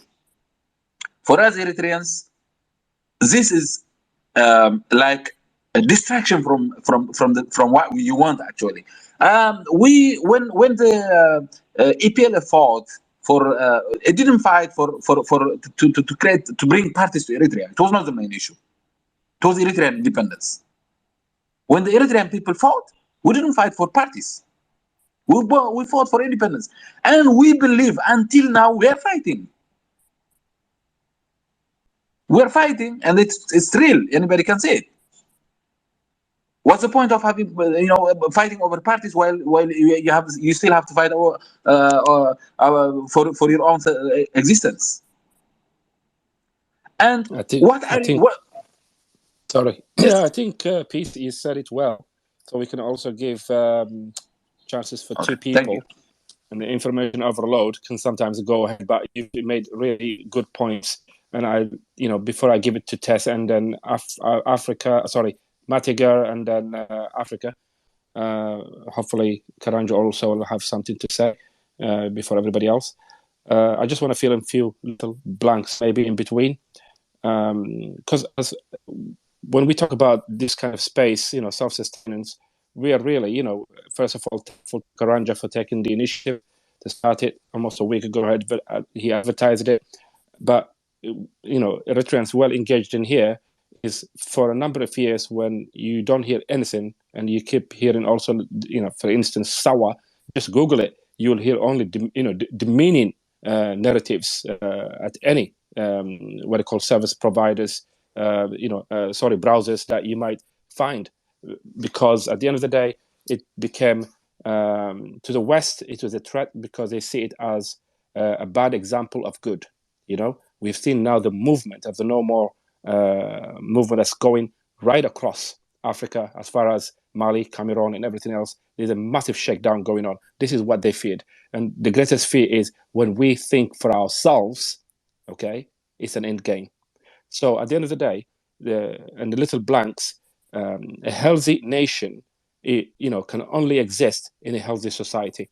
When we talk about education, you're educating from the youngest kindergartens right up, okay, to university levels, different faculties, on what the country primarily needs, and that depends on its topography. For example, Eritrea with 1,000, mainland coastal lines, in addition to 370 islands, that this is a maritime issues, okay, and a lot of things that have the Red Sea can offer, not just fisheries, and also like controlling its sovereign integrity. It needs people educated enough to understand about marine, not just marine biology and marine securities and so on. The kind of wealth that is there. And the mainland, Eritrea is, endowed with a lot of sunshine. And then on top of that, it has also thermodynamic energies underground, which because of the heat in the Danakali area in particular. So education becomes a substance. Where do you start to create a healthy society? A healthy nation is in a healthy society. So within schools, okay, this is at the startup, and this did not just come post-independence of Eritrea in 1991, but long before, when they were still in Sahel and Nafa, okay, of how to run, a nation building process. They've only taken this, compartmentalized departments right down to the very essence of cultural music, for instance, and cultural music. There's like the disabled, equal rights for women, that unheard of, that today Europeans still struggle, or even in America, the equal rights for women. Actually, it was established in 1977, where 30% of the armed forces in Eritrea during the struggle were women themselves, not just carrying arms. Mothers who've lost their sons and daughters picked up the guns, and not only fought, but led battalions. So they deserve an equal rights. In fact, today, the highest part of the penal court system and justice of Eritrea is Fawzia Hashim, is a woman, an ex-veteran. He's still also a veteran fighting, to make sure Eritrea is built on the grounds of justice, where it says, I think I've DM'd you earlier, Karanja, and most, people that follow each other in here, okay, if what the importance of national charter, and especially, post-independence of 1994, the PFDJ, it's called in our language, Nahnan ala Manan, we and our vision. Okay, so I put it in an English, audible ones. Karanja, you have it. Some of our brothers. This is like an introduction and how we can emulate it to find solutions for Africa. Identity assertion, and then going back to the little infants, from all the necessary, lowering the mortality rate. Okay, making sure these nations are rich with people. We're going to be billions in Africa soon, and they feel it. and they use population control. I don't want to go to a different subject. We can talk about it next time. But at the end of the day, so when it comes in schools, the teacher is not just somebody who takes a chalk and teaches his kids. He's a social worker. He's a doctor. Because when a child is not being attentive, there's something wrong. And guess what? They don't write a piece of paper and send it with that little kid to his parents, take him to the hospital, take him to the next clinic. No, the clinic comes to him. Despite sanctions, there were clinics, okay, mobile clinics, checking on the well-being and of those under 5-year-olds, and making sure even their teeth, dental services within school grounds, those children are checked. Their hearing and eyesight is checked. And where immunization is required, as the Eritrea is not, does not have the kind of germs to have its own laboratory to produce these things, although despite it pointed out a lot of side effects that some medications has. It is written on the scientific world journals if you research it, but they will hide it for you. You'll have to find Eritreans in here. They will give you the documentations. For instance, the head of Pfizer, okay, is an Eritrean woman from the United States. Okay, and the person who organized COP26 here in Scotland, as you can see, she's an Eritrean young girl. They're very action takers. So at the end of the day, when we build, a healthy society, you have a healthy nation.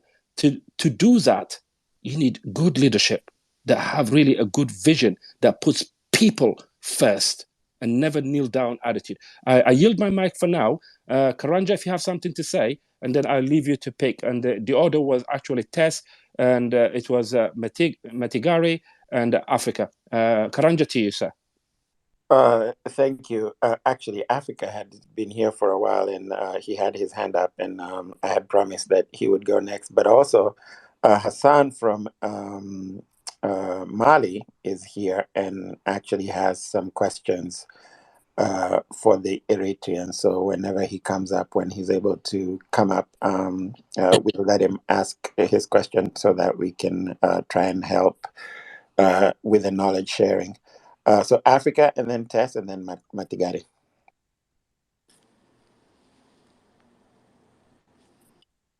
Okay, thank you. First of all, I've learned a lot in this space.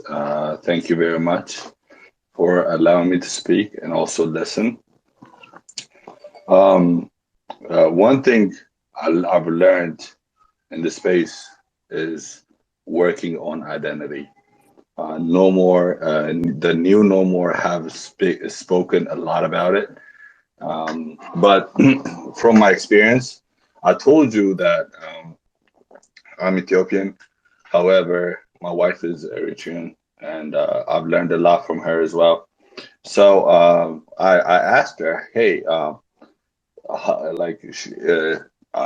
met her in Addis Ababa. I asked her, hey, are you Eritrean or Ethiopian? She said she feels Ethiopian. However, when she gathers with Eritreans, she feels Eritrean. So from that, I learned, like, I've been in the United States for more than 20 years, a little more than 20 years. And I've always thought that Ethiopia and Eritrea is one, because I always saw Habesha people as one. But after that, that changed my perspective. I learned that people can basically feel their identity as like Eritrean does, and basically you should respect that. And also, I talked to my dad. My dad, by the way, fought against Eritreans' independence. So I talked to my dad, and I told him how I feel about it. My dad told me, imagine if you broke up with your girlfriend, and basically your girlfriend is happy and she's living on her own, when you ask her, you always go to your home and look at her picture and cry and ask yourself, why are we separate? And you always ask yourself, hey, we're always together. And that would be obsessive and always would freak her out. So I respect Eritrean independence and always embrace that. Um, the other, so one thing we can learn from them is pride. The other thing we can learn from Eritreans is act of service. Basically, after everybody graduated from high school, they serve their country. It's not a like what was his name? The American president.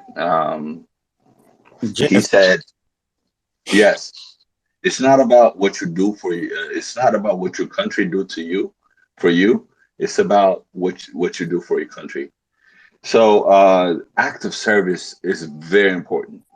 So, every Eritrean think about what they do for their country. I learned a lot from them, hanging out with them, and also, as I told you, being married with one. I learned a lot from that. The other thing I learned from Eritreans a lot is about pride. Pride, you know, act of pride of you, who you are, of your history. Eritrea and Ethiopia have the commonest history. Everything you heard about Eritrean history is Ethiopian history too, because we were one more than 30 years ago. Now, I am glad that they are proud of their history, and that makes me very proud. The other thing we can learn from Eritreans is equality, because they are all equal, not only from they're equal from everything. Like, you could, if you go to the urban area and walk through, you may find the Eritrean president on a you know in a hut, wearing regular regular clothing and things like that. So that's very commendable and respectable. And we should not look at things from the Western's perspective. The other thing we can learn from Eritrea is resilience. Resilience against corruption, resilience against sanctions, resilience against foreign pressure, resilience against war, resilience against anything that comes against them. They stand up and face it head on. The other thing we can learn from Eritreans, and I hope they learn more from this, is the Bible verse, Matthew 12:31, which is love your neighbor as you love yourself. Basically, if you love, and I'm seeing them embrace that a lot. Basically, they love Ethiopians as they always did and always support. So basically, if you love your neighbor as much as you love yourself, it's not only supporting you, it's not only supporting them, it's also growing together, and also mutual partnership and love. Um, the other thing we can learn from Eritreans is also discipline. Discipline is big. It's huge. As soon as they finish high school, first thing they do is serve their country. Um, Also, after they left their country, they're abroad. They don't disrespect their country. They stand by it. Whatever false thing you could say, whatever disrespectful thing you could say, they stand up to you and to tell you, no, you're wrong. You're looking at it from a different perspective. No matter if you tell them a false or a truth, they stand up to you and tell you, "Hey, no, you're looking at it from different perspective. Look, I know we have the same truth. It doesn't matter.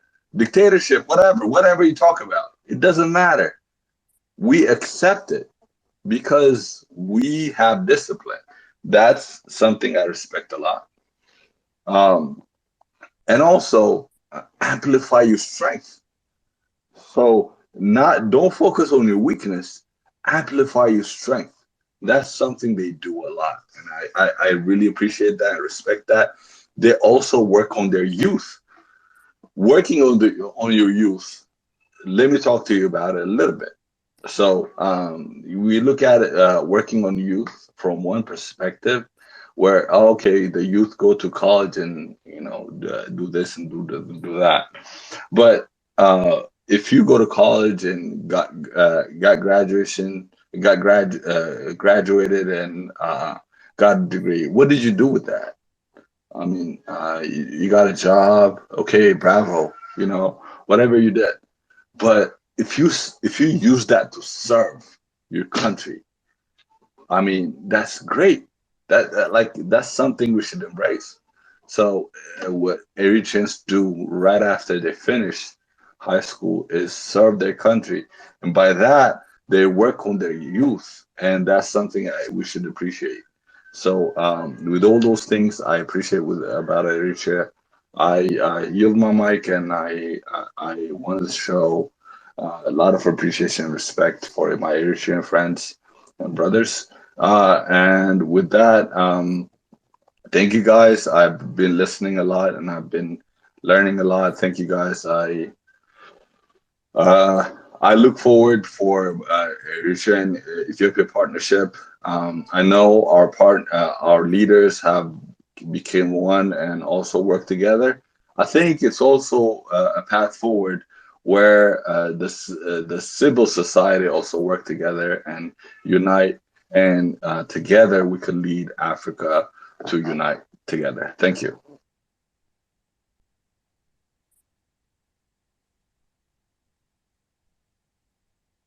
Thank you so much for that. Excuse me.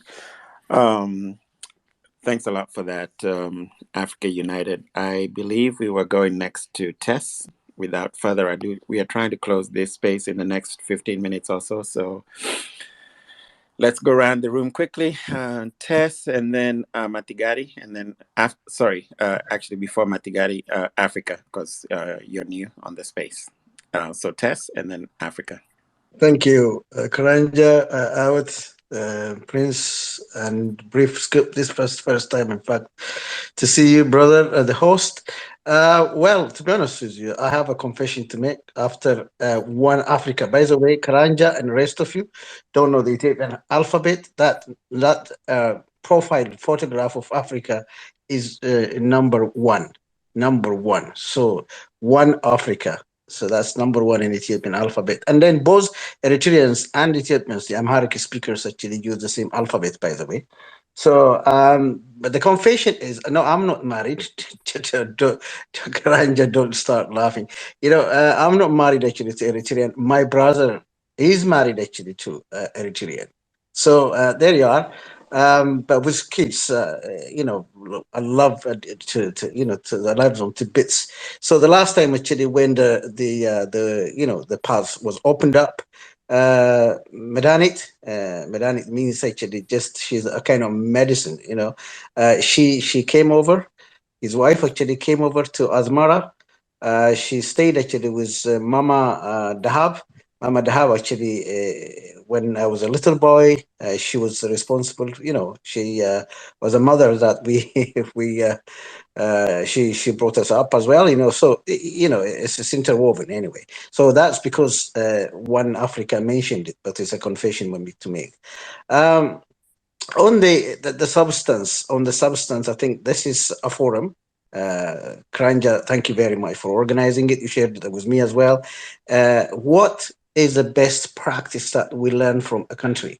Not the common things that every other African country would do. See, that's by definition good and best practices are. sometimes a continent, they call it sector leading practice, or continent in this particular case, continent leading practices that we can emulate. You can only emulate, you cannot transplant somebody else's or a country's experience. In that context, I'm sure actually, Karanja, what later on, you can enlist the most key aspects that we can really learn from this. Otherwise, actually, it will be just simply a discussion. Some of it is common in Nigeria. You go to Ethiopia, Kenya, you'll still see it. What's peculiar? What's peculiar to Eritrea from the list that we can really take? Say, for instance, in terms of agriculture, Karanja, you are quite interested in, we can really help others. Earlier on, I was with Benson for probably nearly an hour or so, discussing this, how we can really take this African Renaissance grassroots movement, particularly with, how we could demonstrate in the rest of it. So if we can really list some key aspects of this as best practices for us to take with us as an action, that would come. One of the things actually that I would repeatedly say, and which I totally agree. In my view, it is an assertion of identity assertion.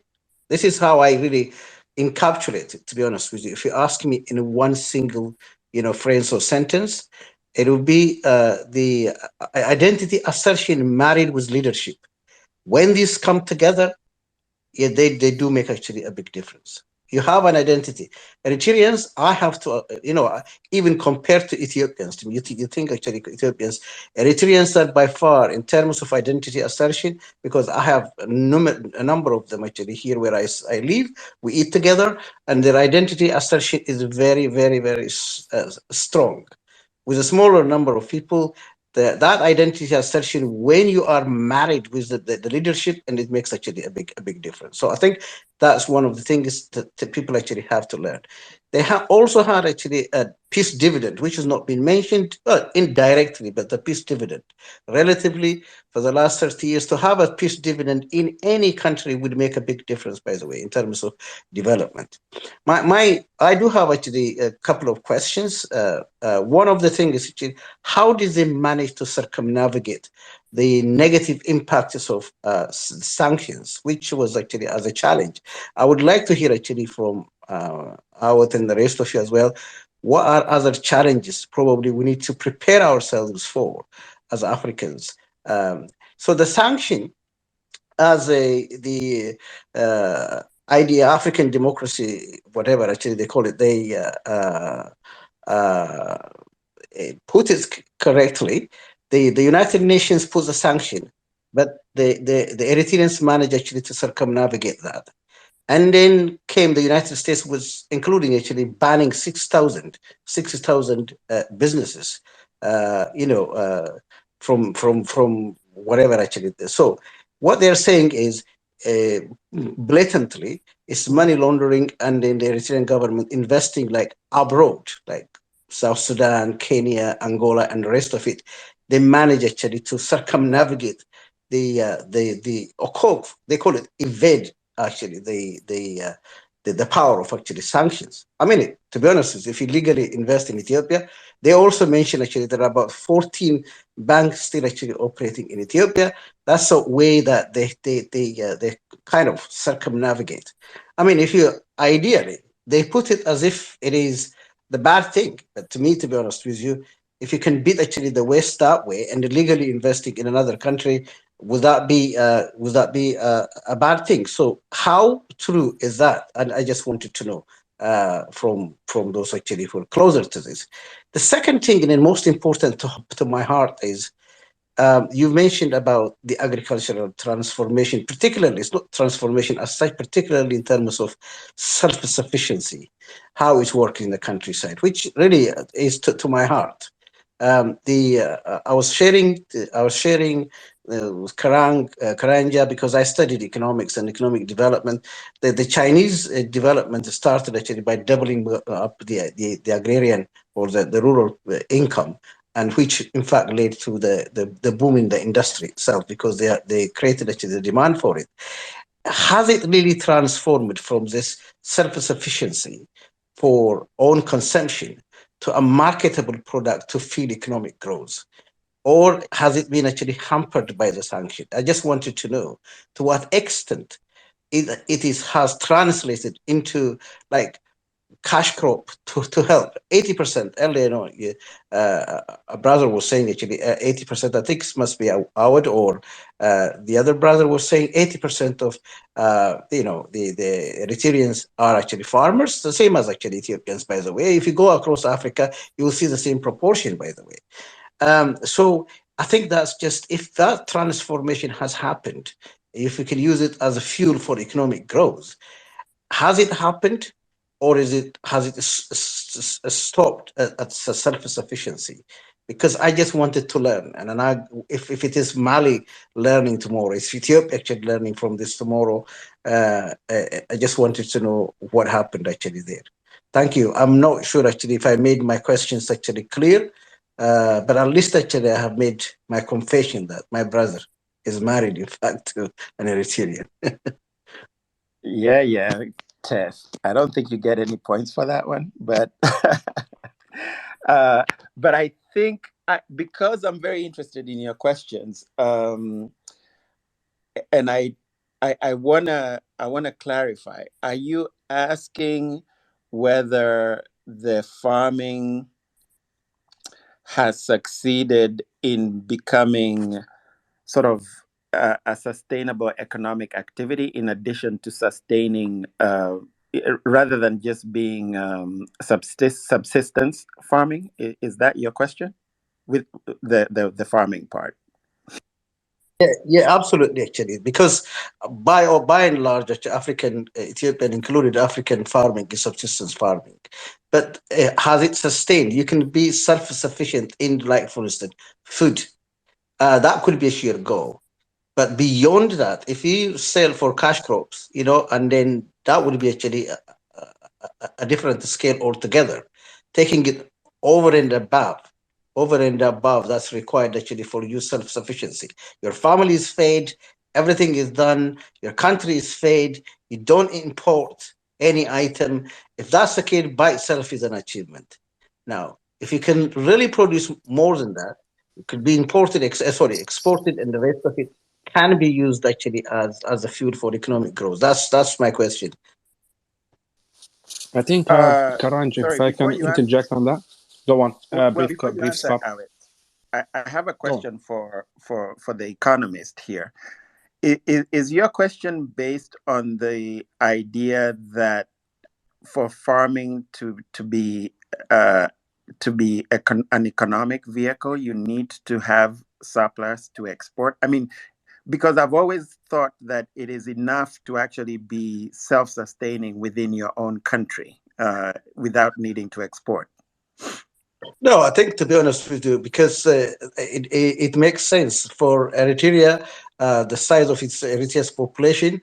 If, to be honest with you, it's incredible. It's incredible if that self-sufficiency has already been achieved, and then without importing. Don't forget, without importing any, or the net effect being actually nil. That by itself is a colossal achievement. I must really, I must say, remember, I've been saying actually for Ethiopia that we don't need in Ethiopia, to be honest with you, to import any wheat from West and whatever, to be honest with you. All three parts of the Ethiopia can feed in excess of actually the entire Ethiopia and, many other African countries. So self-sufficiency in food by itself is a great, great achievement. If I would actually can confirm that. But what I'm saying is, if you sell abroad, if you have actually an agro industry related to that, there will be actually, it can still be an engine of economic growth. It has happened. Because what's happened is, people, if you are self-sufficient, you can feed yourself. But if you have cash crop selling and having income, then you have a demand for industrial products. So the Eritrean industries actually would benefit. It's not only the Eritrean industries, by the way, the Ethiopian industries nearby or the Sudanese industry nearby would also actually have demand from the Eritrean farmers. 80% of that is actually. I'm just simply asking very practical question. If we can emulate Has it reached that stage by itself? To be honest, getting to that or near to self-sufficiency by itself is a great achievement. I must just salute. But taking it beyond that to fuel economic growth elsewhere, like for instance the industry itself, as a for agro industry and the rest of it. So that would be actually another step. I was just wondering actually that can we learn a little anything actually from Eritrea in that respect? Despite, don't forget, this is despite the negative impacts of the sanction. Thank you. Thank you for that, and I'm sorry for interjecting. I just needed that clarity. Thank you for that. You can go ahead, Awit. Okay. I think Tess said, you put a good question, and there were two things. Let me start with the first one, I think. I think the whole idea is like Eritrea investing in different regions and about money laundering and all that, and then bringing money, to the economy. It's like from other sources and everything else to bypass the sanctions. Zero, nada, nothing. The only dependency is people at home who are, profound citizens who understand neocolonialism, imperialism, of how the shackles of it will have, a perpetual enslavement of its future generations.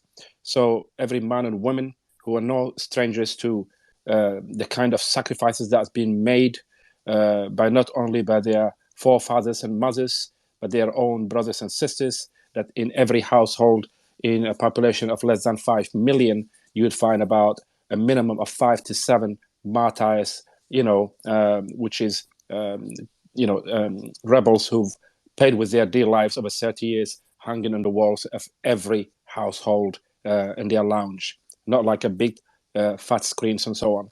So building a nation that is self-reliant, okay, to create the kind of social justice, there are no choices. There's only one option: be self-sustaining or die, and we are not going to die. We do not want to be perpetually enslaved as they carry on through all sorts of machinism that is enshrined in the foreign policies, of even within the UN.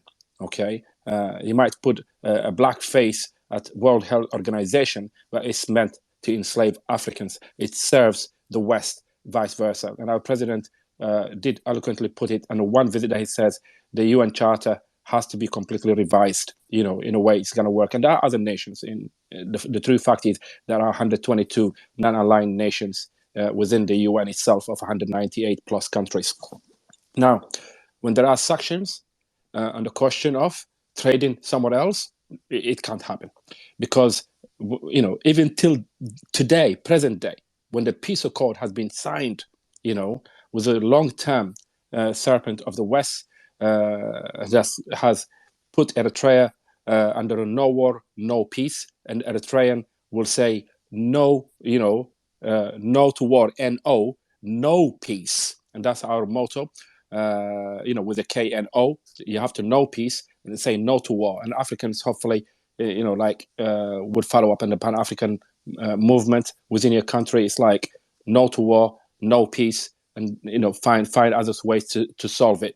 But Eritrea did not stop. So the diaspora, as citizens as they are, for instance, not just contributing to the rehabilitation of nation building programs by contributing 2% of their annual incomes, whether it is in dollars or the sterling or the franc from Sweden and everything else. They went further, the United States and Germany, to sanction Eritrea and stop Eritrea, Eritreans with different nationalities in anywhere, let's say myself in the UK, that I cannot just walk into our embassy in London and say, here's my money. Why? They want these countries to collapse. Simultaneously, continuous demonization of a country and isolating it from other African nations as a point of, as it is a threat of being a bad example of good, and if others knew about Eritrea, then anything good about it, they will follow suit. Why can it work for Eritrea? Why can't it? Go on. All right. Because we are trying to end this soon. Remember, you're among brothers here. Like, you're preaching to the choir. Like, you don't need to remind us about the Western hegemony. We already know about the Western hegemony, right? Um, so I'm trying to target you Great. to try to give us the nuggets, please. Okay. Oh, and actually, I Um, have a question. I have a question for you about the remittances. So, uh, is the only way essentially to carry yourself to Eritrea and provide the remittances because it sounds like you can't even take them to the embassy? oh, till now you can't. We cannot take them, let's say, at the UK embassy, which is our rights to do so, but we are defined about it. So if I go to Eritrea, I'll make it my task to go once a year, and then I'll contribute that money at the appropriate channels. And that's what happened. I mean, you've seen, for example, Eritrea has dedicated that to a point, just helping one person, one family who's suffering from cancer, within 24 hours raise $1 million with a few number of Eritreans that exist in the diaspora. So there's nothing that Eritrea cannot achieve, and they know this spirit of connectivity, of their identities being asserted. They are very assertive, and I've told you earlier, everybody else, to read how to engage the Eritrean diaspora. Just Google it, and that will be it will come on U.S. diplomatic cables. U.S. ambassador in Eritrea, McMullen.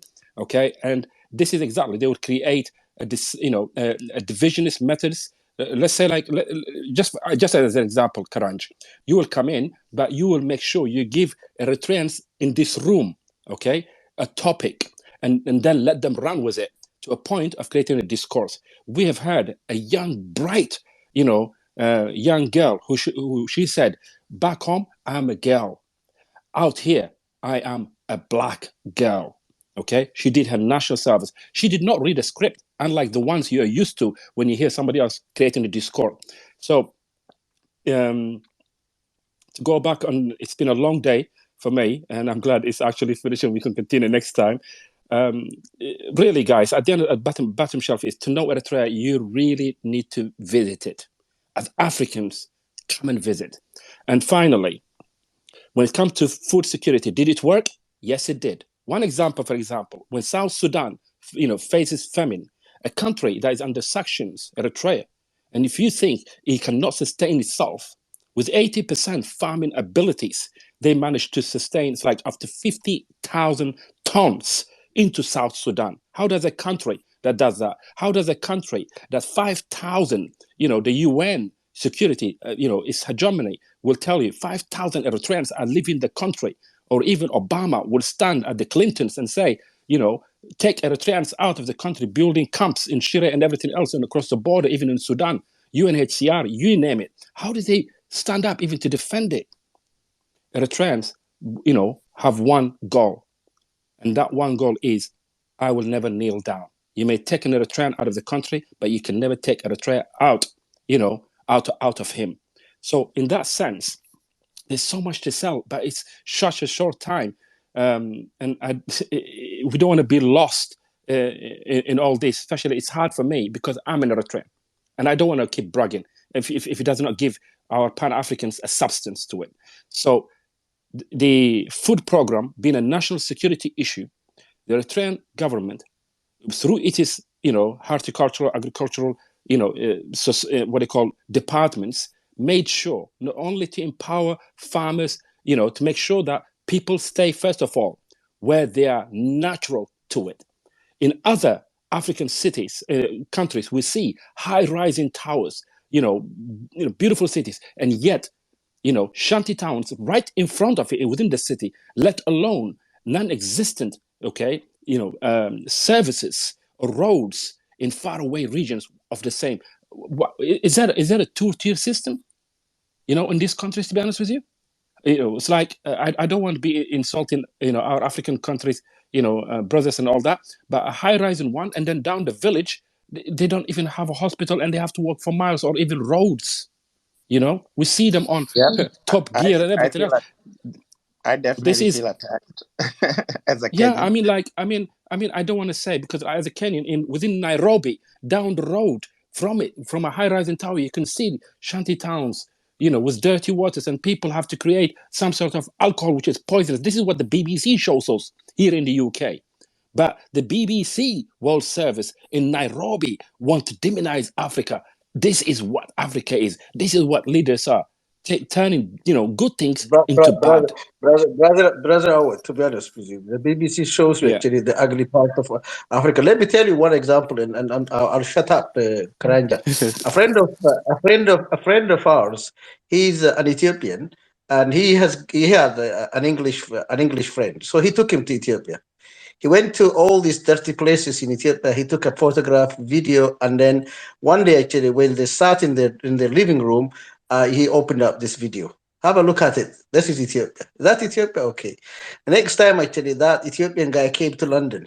He went actually to the ugliest, shabbiest part of London. And I can show you actually in Scotland. To be honest, you would not even believe that this is actually so.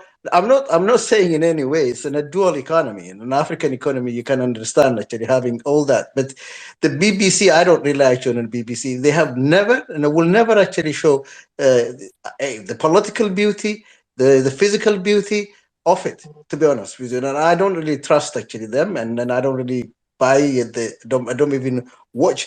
They always actually picture about Eritrea. What is it? It's when it's actually famine, when it's not famine, when it's actually war. Eritrean people have been actually. Have they ever shown actually Asmara? To be honest with you, have they ever? No. Well, they have never seen it shown. Yeah.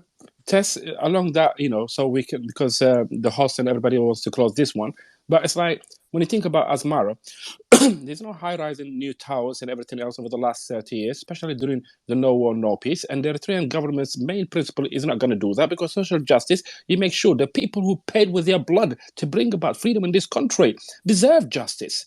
They deserve to live, in the places where they're familiar with. So you have to, educate them. You have to bring hospitals to them. In order to do that, you have to build the infrastructure to them, not draw them into the cities.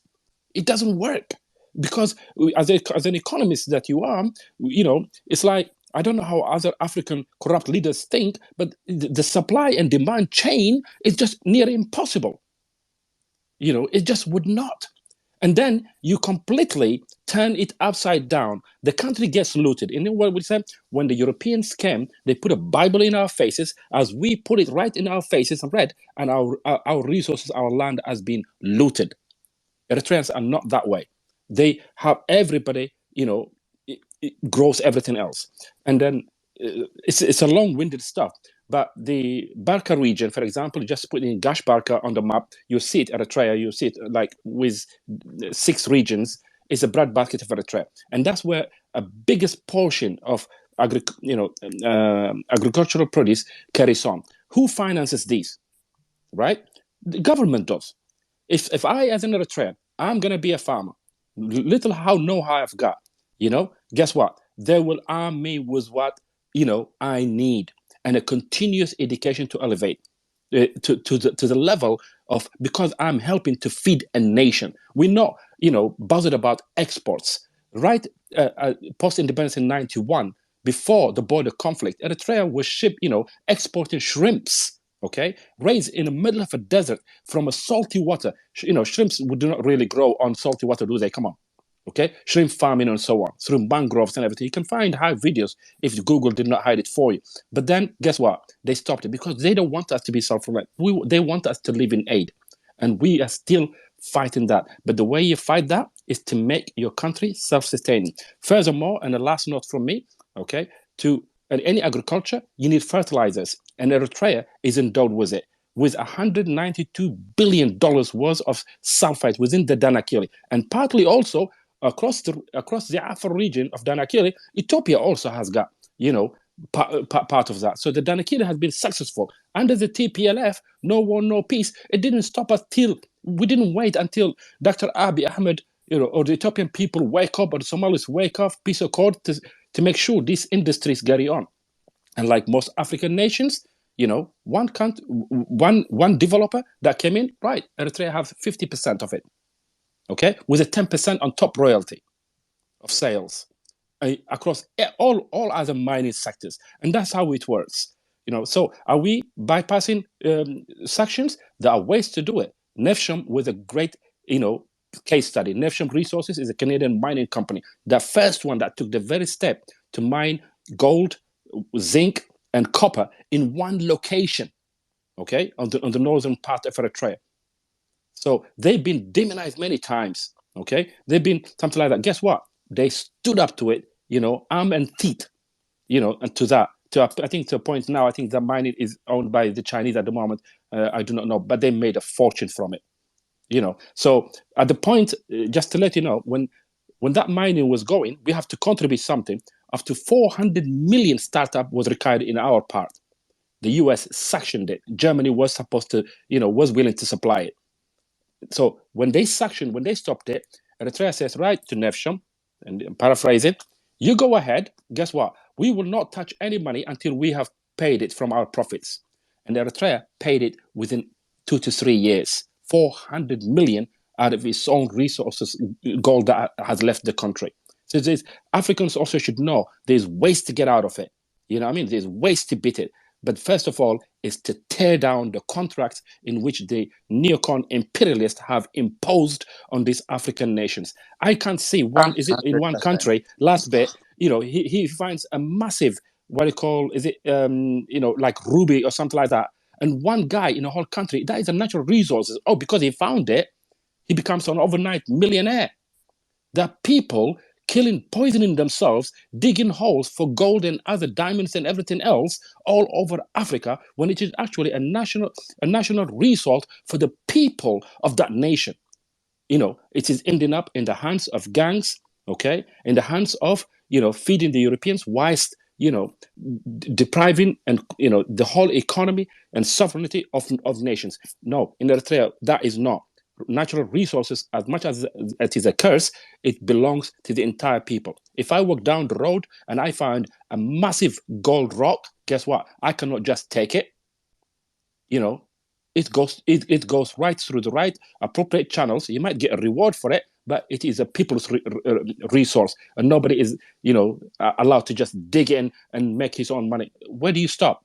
So I yield my mic for now, and I just want to say thank you, Karanj and Brief Scope, for hosting this, and everybody else, the patrons who I well have known in here in the past to come, and who else, and a lot of people. It's like, especially the women. And I hope that these kind of conversations will continue. And I'm glad it started this kind of space by non-Eritrean, because we Eritreans, we are there always action takers. From what I've learned, it's like we don't really, and we're not talking people, but people who really just, walk the walk and do that. So it's great we have to be like, give 100% to Karanj for actually taking the initiative, as it helps all Pan-Africans learn from each other. And if we have succeeded to spread what the hegemony was trying to put a lid on, then our sacrifices haven't gone in vain. Thank you. I yield my mic. Thanks, Howard. By the way, while we've been on this space, actually, my whole Twitter account came under attack, and I was completely locked out. But somehow the space stayed open. So yeah, they they own the platforms, and they will try to limit how much information we can share with each other. Jay Biru is yeah, Jay Biru next. Did Babajide fall asleep? No, thanks. No, I'm still here with you. I've been listening very, very carefully and closely with, I mean, every contributor. Hoyt has been amazing, quite extensive in explaining us and teaching us, especially around the things we need to learn about Eritrea. Now, I think one thing I've noticed is after independence of Eritrea, I mean, we've had a lot of Eritrean community in the diaspora. Of course, because hundreds of thousands of Eritrean they had to flee their country, and this is something that we Hurt has mentioned, a lot of individuals have also mentioned as well. But one thing I think I've noticed is, since things are settling down, a lot of diaspora Eritreans, they've been visiting the country. I mean, since independence, and I mean, I think the Ministry of Tourism actually stated that I think about 70,000 diaspora and Eritrean has been visiting the country annually, and this, of course, drives some economic growth also for the company again. And some of these things are sustainable development plans again, which I think is great. Again, we talked about the issue of a remittance where we had a 2% tax levied on diaspora and community. I think that's something that again we looked at out how much that has also affected the economy of the country. My dear brother Test also mentioned that, and if you look at how much that has done, I think it brings about 19 to 37% to the country's GDP on average. And that's the great thing. So the diaspora community, of course, has a huge role, and this is something we're learning from the Eritrean family as well. The diaspora community has a huge role, and this is something I've been preaching for a very long time. I think I mentioned it in the last space as well too, that we have a huge role when it comes to supporting and making sure we have um, a sustainable, development goals that help build Africa for Africans. So these are great solutions that we're hearing and learning. I think we heard about the agricultural sector as well. I mean, it employs. You mentioned about 80% of the population, which is amazing. We also heard about contributions from I think one of our speakers who talked about active service, which of course is quite important. We've been seeing the FT brain drain from Africa, where we have the young population moving out of Africa to develop, the Western worlds. If there could be, possible policies. I know the Western world has tried to put a lot of different informations or put a different face or tab or tags on this. They've called it restrictions of movement in Eritrea. But then I had one of my sisters here with the profile picture no more. She was explaining. I mean, she's living in the United States. She went through the 18 months national service program as well. We also, of course, understand again, there are cases in Canada. I think in 2014 that was actually raised against the Eritrean government. Individuals who claimed they had to, they were forced to work for a certain longer period of time. I think the Eritrean government also explains this, that I think during cases of war, during cases of crisis, some things around cases around I think. I may not be clear with the words. I've been losing a lot of sleep the past couple of days. I think you heard me earlier when the pizza guy showed up. I'm trying to gather energy for my mindset at the same time. But this is great. I mean, these conversations are great. I mean, we're learning a lot. I mean, a lot of things are coming to place. We're acknowledging our accountability. We're acknowledging the fact that it is possible to build a self-sustenance environment, and this is something that we can do without infiltration or aids from Western government that actually affects affect our policies and affect our people directly. So this is great information for me, for myself as well too. I'm learning a lot, and I hope that we can all incorporate some of this new information, this knowledge sharing in each of our own homes. And when I'm talking about homes, each of our own families, I'm talking about our individual African nations. Thank you so much for the opportunity again for having us here and having this space, a brief scoop. Also, Karanja, thank you so much for doing that. I see my dear brother Tess, thank you so much. I see amazing patriots, amazing patriots across Africans here as well. So thank you so much, everyone, for actually stepping up and actually coming to this kinds of engagement so we can learn from each other. Again, my name is Babajide Alao, Dog Embassy TV. Over to you, Karanja. Thanks, Doug. Jay Biro? Thank you. Right from the get-go, it's a great session. Appreciate that. I've stood here listening to everybody. If I could just make a suggestion, if we could, we're not here because we don't understand Western hegemony, oppression, and their plans. We know that. If we could make this an information exchange session more than sermonizing, it would be great. I wanted to ask some pointed questions with regards to Ethiopia, perception versus reality. I'm Ethiopian. I know a little bit about Africa, but most Ethiopians really view it as a very insular nation, and some of the stuff we don't really know if it's true or false. So if someone could dispassionately explain to us, how the national service works, what are the good and the bad, because we kind of admire, understand how Eritreans are doing what they're doing. We, in order to emulate it, we need to sift the false narrative from the truth. So my questions are, regarding remittances. I'm a huge fan of remittances and taxes, specifically for the diaspora that live abroad. I wanted to understand what the legal ramifications of either taxes, remittances, or how to collect them. So if somebody could just explain that, that's one. And two, um, food security. Uh, what are the ways that Eritrea is able to secure itself food-wise? Because some of the stuff we hear is there is lack and there's also sufficiency.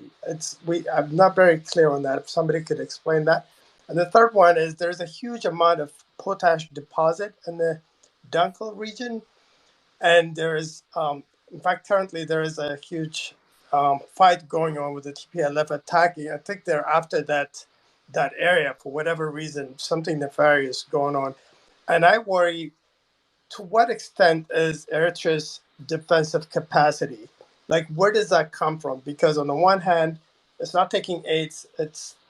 Is it relying on um, its diaspora sending money? What is its source of revenue, and what are its defensive capacities? That's two. I think that's three. Fourth one is um, the efforts to exploit its geographic locations, specifically with tourism, access to the sea, how it could be used to have that. That's one place I would imagine a lot of people would go. Ethiopians would go to Addis Ababa, even though there are flights and travel is open. That communication is not really forthcoming, so we don't even know not to go to Massawa, not to go to the Red Sea, not to go to Dalag. I know this place is by name. I've never gone. I wouldn't even know how to plan a trip over there. And if there are, and I think there are a lot of Eritreans in here, if you have some official information on this, if we can talk about ways of disseminating the positive information so that it could be adopted, it could be spread out to others who know, um, the others who have questions or who haven't really thought that much about it, or probably thought just Eritrea is a very closed, small society and it can survive the way it is with people suffering. It's used just, getting on boats. All we hear is that things are so bad that they're getting on boats and they're trying to flee to Europe. And on the other hand, we also hear the positive. So if somebody could just sift this and clarify that for me, I would be very, very appreciative. Thank you so much. JB, who sent you? You're opening a can of worms. But I wish you were here at the beginning, because those are the questions I guess that I should have asked at the beginning. To be honest, I kind of feel like almost every single one of those, except the tourism part with part was answered. But let's do this. Let's go.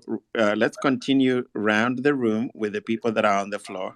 I think you will get some of those answers, and then we'll come back to our at last. But I kind of feel like we need another session on this, but Oh, yeah, some please. of these have been answered. I think, Karanja, let me quickly just give some insight. I want to consider myself as an outsider. The reason, because I'm not a citizen of Eritrea, but I'm African. They're my brothers and sisters, regardless of that clause.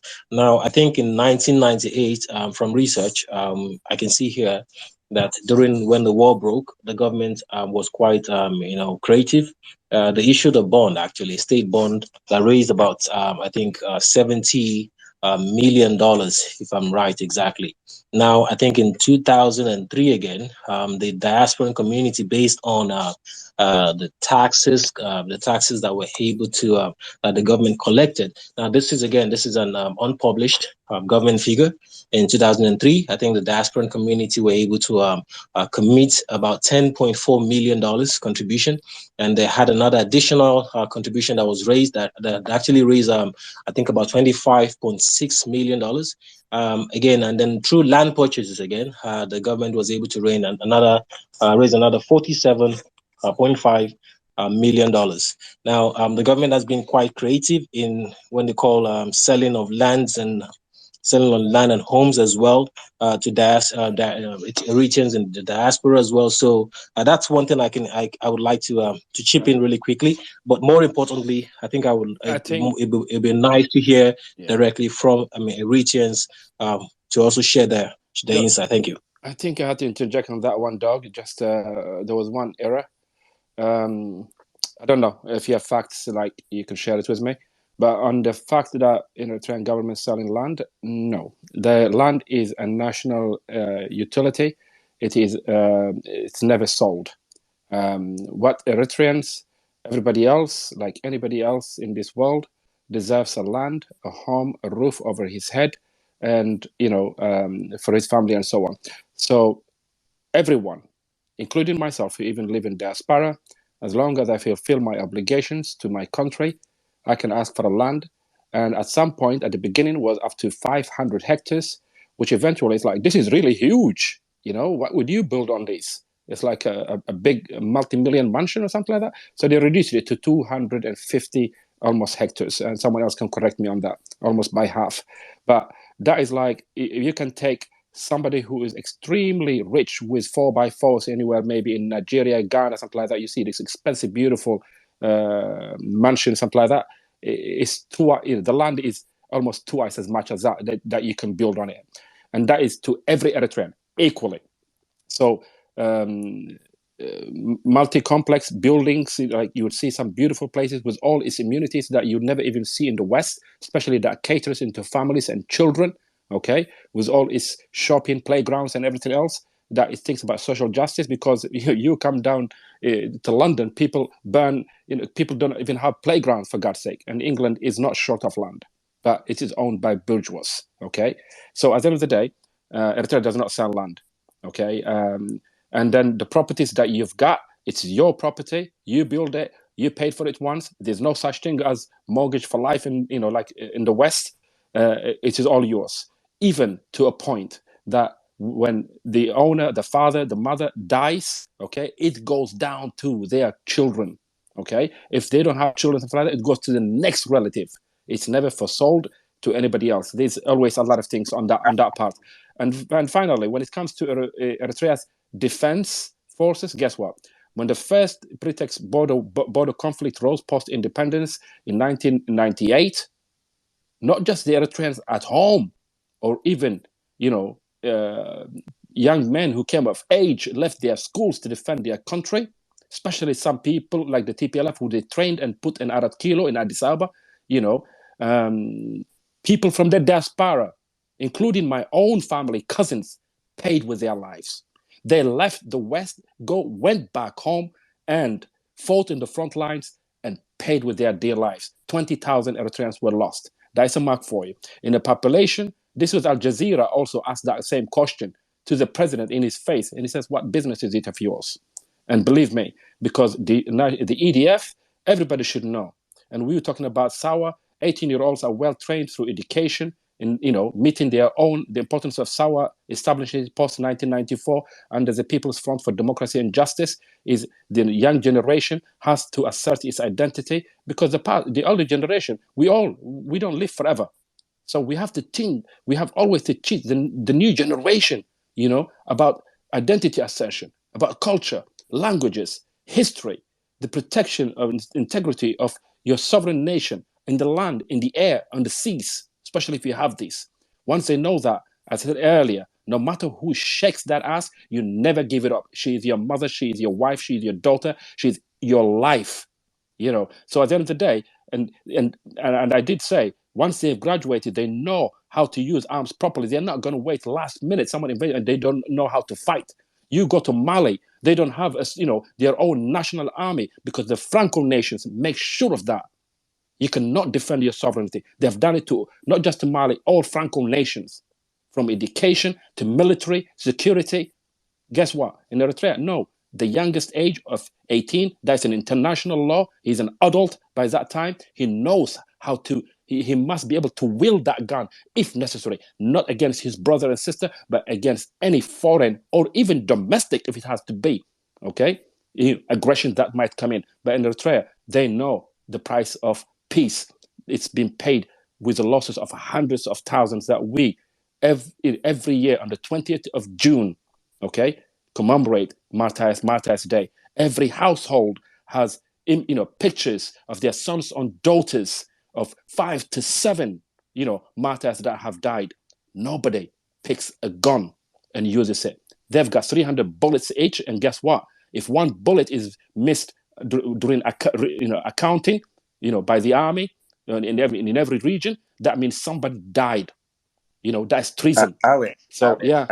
Yeah, just to make sure. Yeah, and so on the food security issues, honestly, Garant, you have done well in here, and everybody else is interested to learn. I think because there's so many questions, is to have spaces, one subject at a time, and when it comes to agriculture, you bring it up, and then what can we learn from it? We can all gather the necessary manuals, and that's how we should go. Because our brother Biru asked beautiful questions. But they all can't be answered because you also need people to come together and then contribute on that specific matter. But overall, this has been 1,000% the best space, especially without pro-TPLF interrupting you, Mr. Karaj. Back to you, sir. If I may add on that, Karanja. They did come in, by the way, and today I just didn't have the energy or the patience, I'm afraid. But I'm sorry, Karanji, you're becoming Sha'biya. That's why you just got rid of them. You can see through them now. Back to you. No, Jay Biru, I really don't want you to feel like I really wanted answers to all of those questions too. But I feel like they've been answered to a certain extent, but I feel like it's a big question, and I think Art is right. It needs to be each one of those subjects separately. I want answers to all of those questions, which is why I said that I wish you were here at the beginning. But I think it's just a lot to try and cover in one session. Imara, you want to interject quickly before Tess goes, or because yes, please, if you would allow me. I'm not going to stay much. It's only going to be a minute. Jay Biru, I wish you was there from the beginning, as they said, but we're going to continue this space, and we'll welcome you to join the space.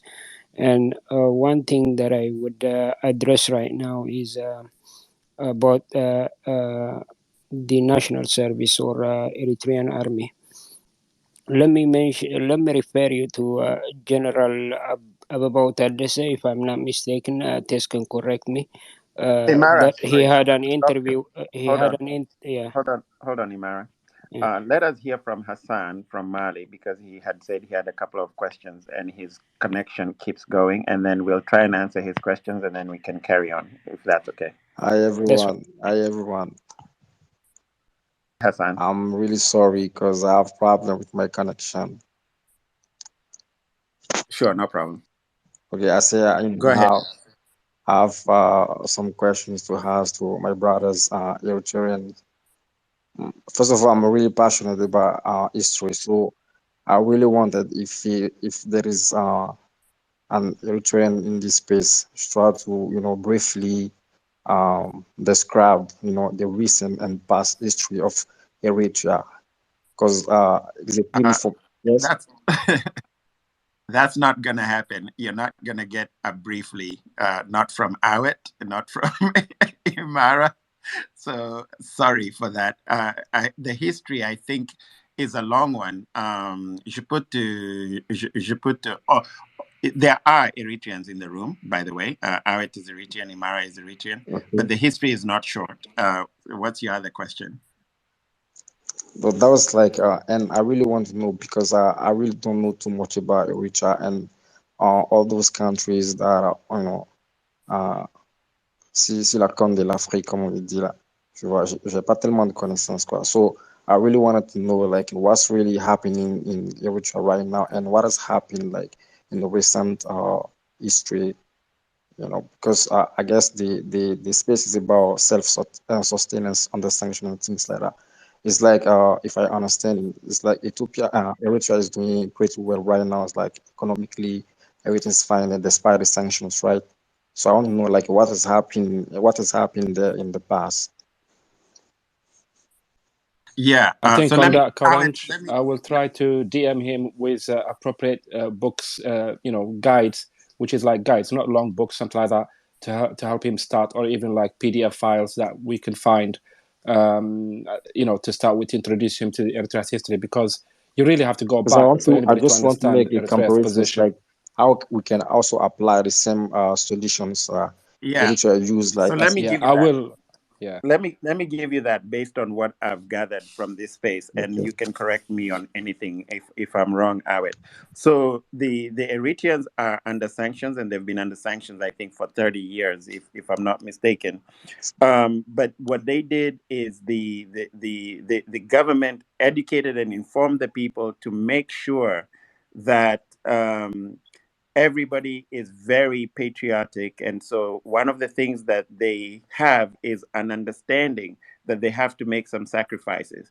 So it's not like everything is completely fine. Like they have to make sacrifices. For example, even if it means like they might only eat once a day, probably, especially at the beginning of, just after the war.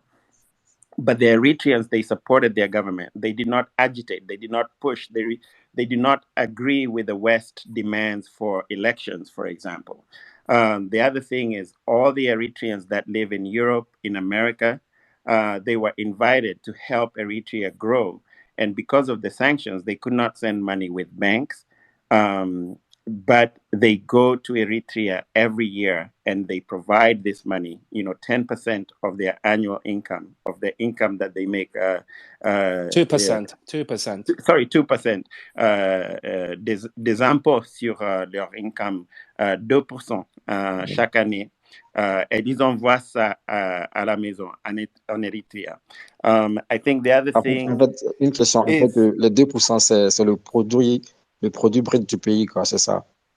Le PIB du pays.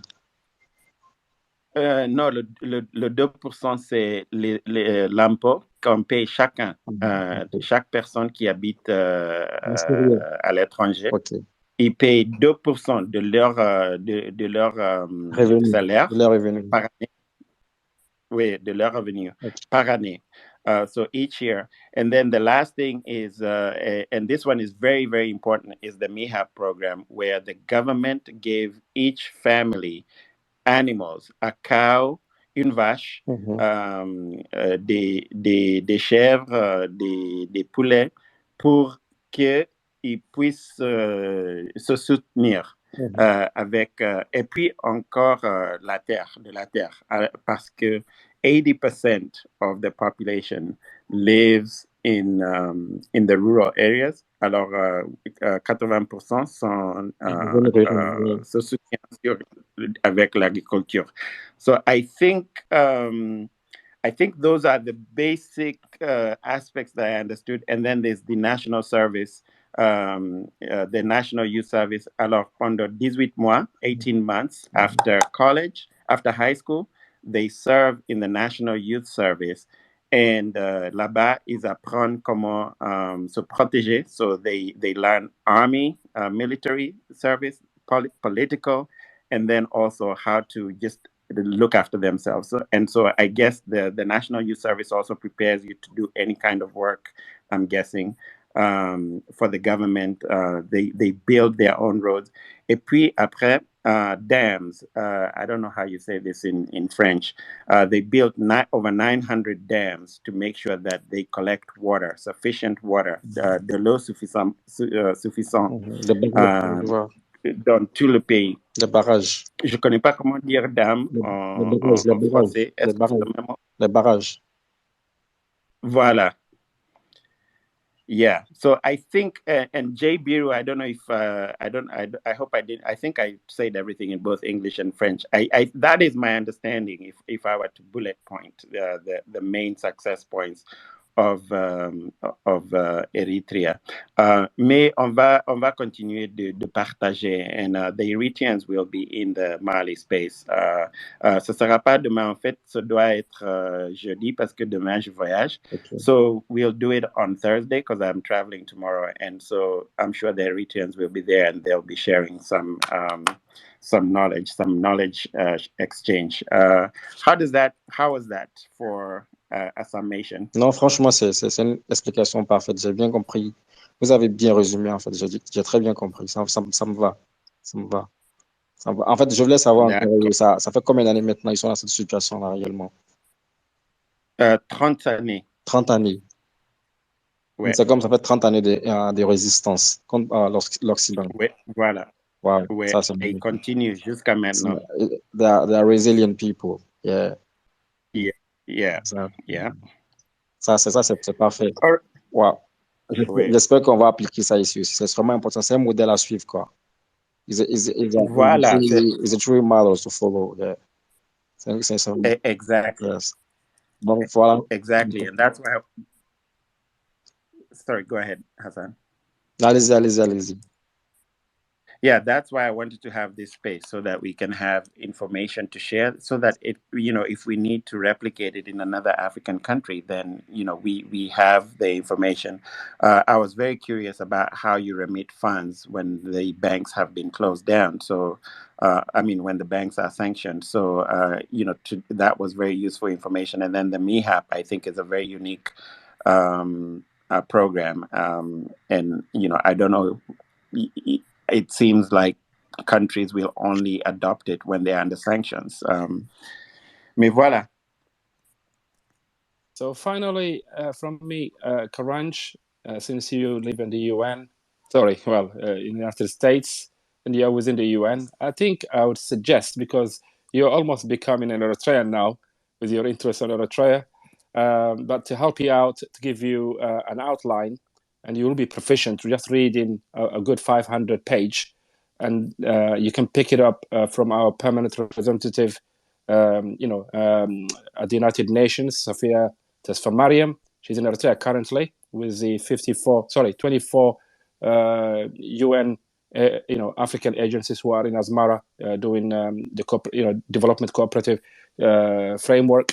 But the book is just ask her for history of Eritrea from ancient times to independence, an outline, which is published by the People's Front for Democracy and Justice. That will tell you an entire outline. So it's not long. It's not like reading an essay, but an outline of from ancient times to the days of independence. Yeah. So do please visit at the UN Eritrea's permanent representative, Sophia Tesfamariam, and she will guide you through that. And you can say Iristar UK or Atmalakis and me. Do you have that book? How can I get it? Because I don't think they will always try even to section knowledge. You will never be able to find this on Amazon or anything else. So I yield my mic to you, and we will go along your way to continue this discussion. And Eritreans have always been very active on Twitter. They're very, very active on clubhouses, and they will definitely come back on Twitter also, beside texting, to have Twitter Spaces and assist in spreading our experiences. Mike, to you. Thank you. Imara, you can go on.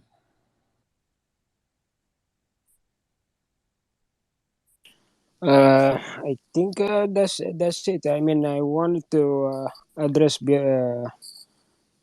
what's his name? I think is it J. Biro about the national service. I told him you can refer to the latest interview with General Ababo, saying that his army was driven by the love of the nation. It was not. They didn't have. At some point, they were a few number that were fighting the TPLF. So that concept has worked in Eritrea, and it's that concept that wins.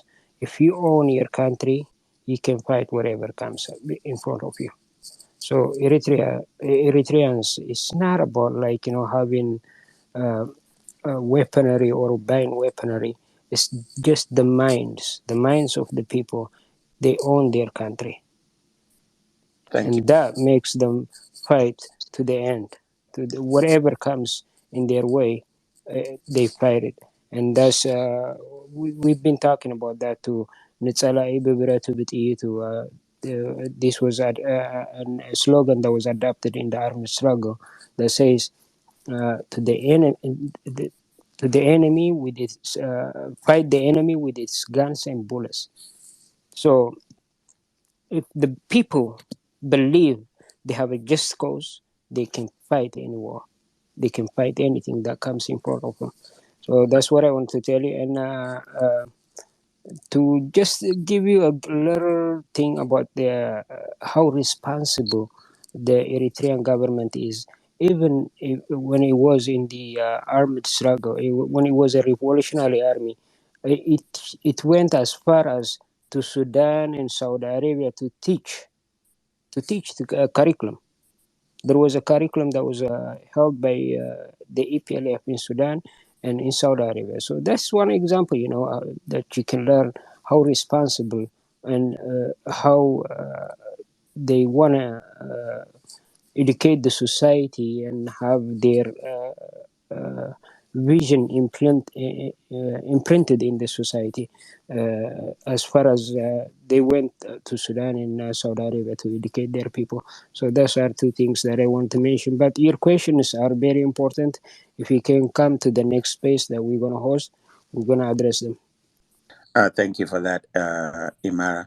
And I think JB was asking another question you asked was, is it really true that there's self-sustenance and people in Eritrea are satisfied and happy, or there's also the story of, Eritreans fleeing to go to Europe? And this is the thing, like, not everyone is always going to be on board, right? Because I went to Cuba, for example, and I was stunned to see how amazing Cuba was, how well provided for the people there are, and there's a certain level of, there isn't the abject poverty, for example, that you see in the United States compared to the wealth that that is also in some parts of the United States.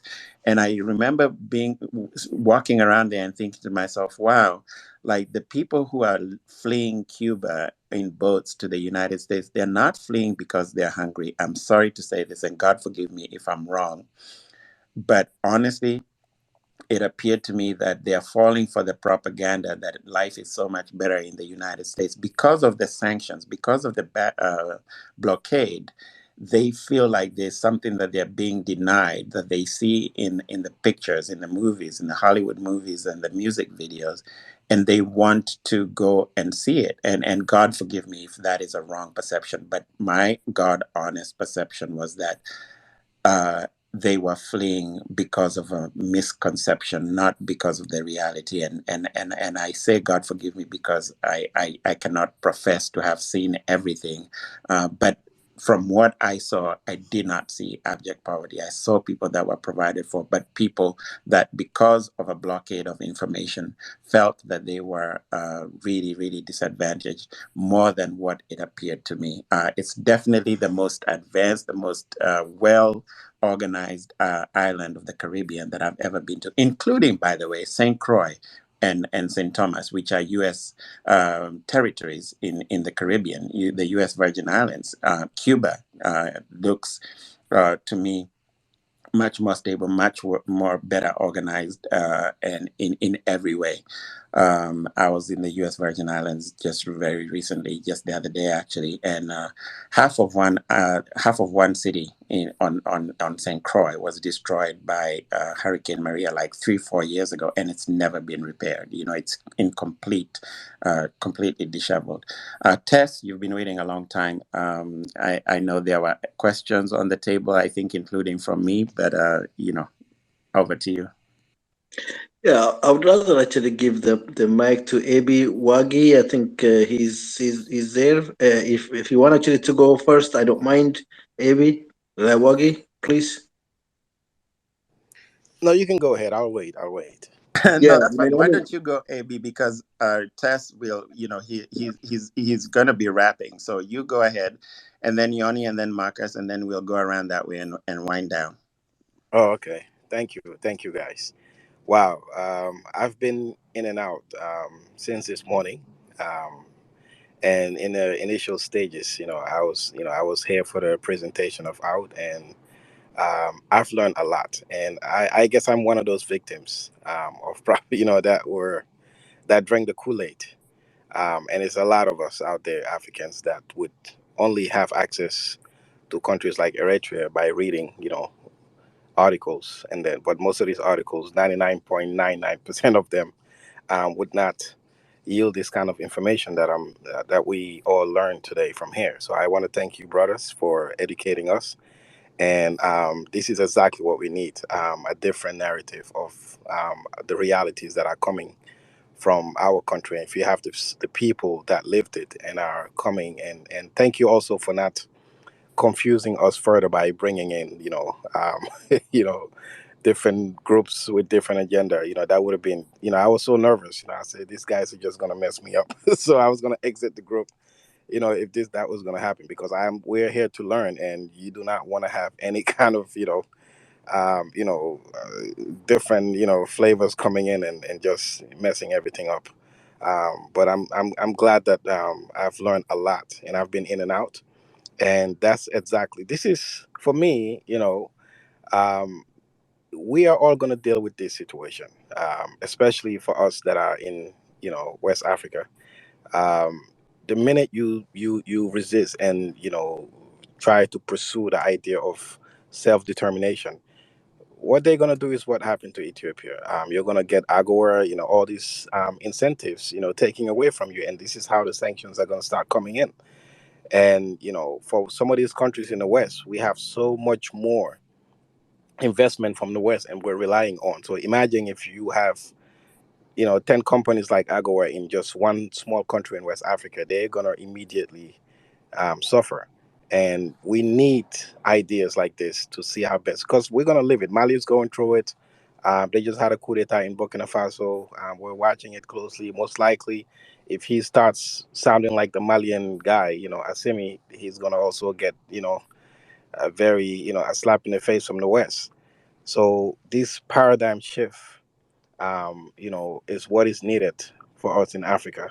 We need a new governance system. We need different ideologies that are based on our existential realities, and not necessarily, textbook ideologies, going back to, the Greeks and saying democracy, is what's, we need to go by. So if we are going to implement what the West want us to implement, then they would probably be the best judges to say, what, these ideologies are from us, and if you go out of your way, it's upon us to correct you. And this is why we're suffering in Africa, because they feel like we're not implementing these ideas well, and it's incumbent upon them to tell us exactly how to do it. So if we don't have this paradigm shift, we're going to keep going to the same situation.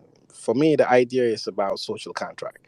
If the people want it, the leadership want it, it's a contract between the people and the government. So it's not our business from outside to intervene and tell them, you don't have to do this.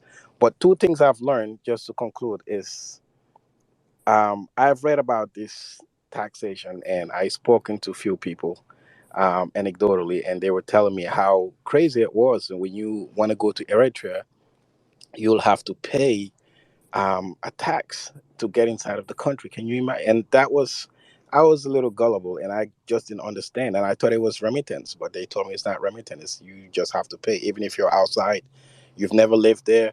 But coming over here and listening to this idea, I actually support it. I think it's, if every African country would implement these ideas, because if you're from a country and you're proud to be from, you're patriotic, I don't believe any citizen would be hesitant to object to the idea of helping your country if you're going through all these heavy sanctions. And the second thing also I learned, that I also had a problem with is the national service. Even here in the U.S., when you want to be a citizen, I believe you have to give an oath that if there is a crisis or war, you'll be willing to fight for the country, or else you're not going to be a citizen. I believe that's still a law in this country. So fighting for your country and protecting your country is an honor actually for most people. But all these issues from outside, we used to struggle with. So my question for you brothers is, how do you, maybe perhaps you've touched on it, and I apologize I wasn't here. I had to leave, but what I always try to read about, when it comes to Eritrea. Once you start to read these articles, some of these things I have three things in my head that always, for some reason, they always bring it up. One of them is the religious, prosecution of Jehovah Witnesses. I believe what I was reading a few years ago was that they only recognize Islam and Christianity, and any small minorities would, if you're a minority, and you happen to be, let's say, an atheist or Jehovah Witness, you get prosecuted and be taken to jail. And also the migration issue. I believe they are saying over 500,000 Eritreans have migrated out of the country because of this harsh condition that the youth is going through, and they always highlight the camps in northern Ethiopia and in Sudan. But for me, coming from a country of 2 million people, we have a disproportionate number of migrants that are running away from our country. So I've always been confused as to, why are these people leaving? Is it just like, the ordinary Nigerians or the Gambians from my country who just leave? And they don't attach that to, killings or, prosecution. But for Eritrea, it seems to, change the narrative that these people are leaving because um, the government is just a butcher. You have people in, shipping containers, and if you run away from the army, they go to your family. I mean, I've read some horrible stuff, and I cannot thank you guys enough for opening this kind of space to really educate people like us, who's been struggling with this narrative for so long.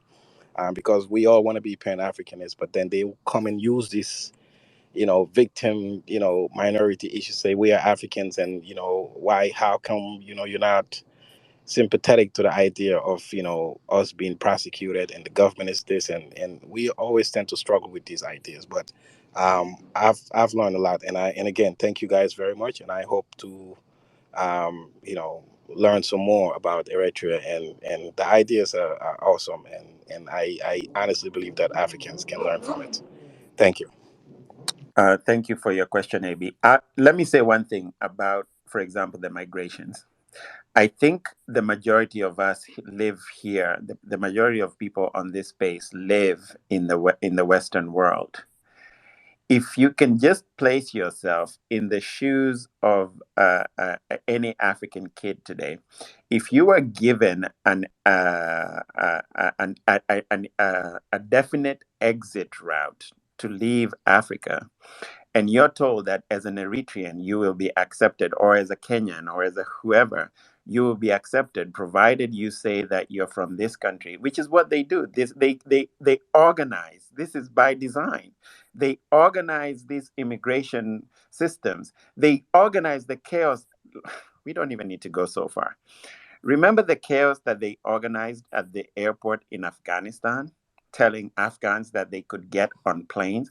This was deliberately orchestrated to create the chaos. So if they tell a 19-year-old or an 18-year-old who's watching music videos and is seeing people who look like him wearing Jordans and driving in Ferraris because because they are rap artists, and they tell you that all you need to do is say that you're being persecuted at home.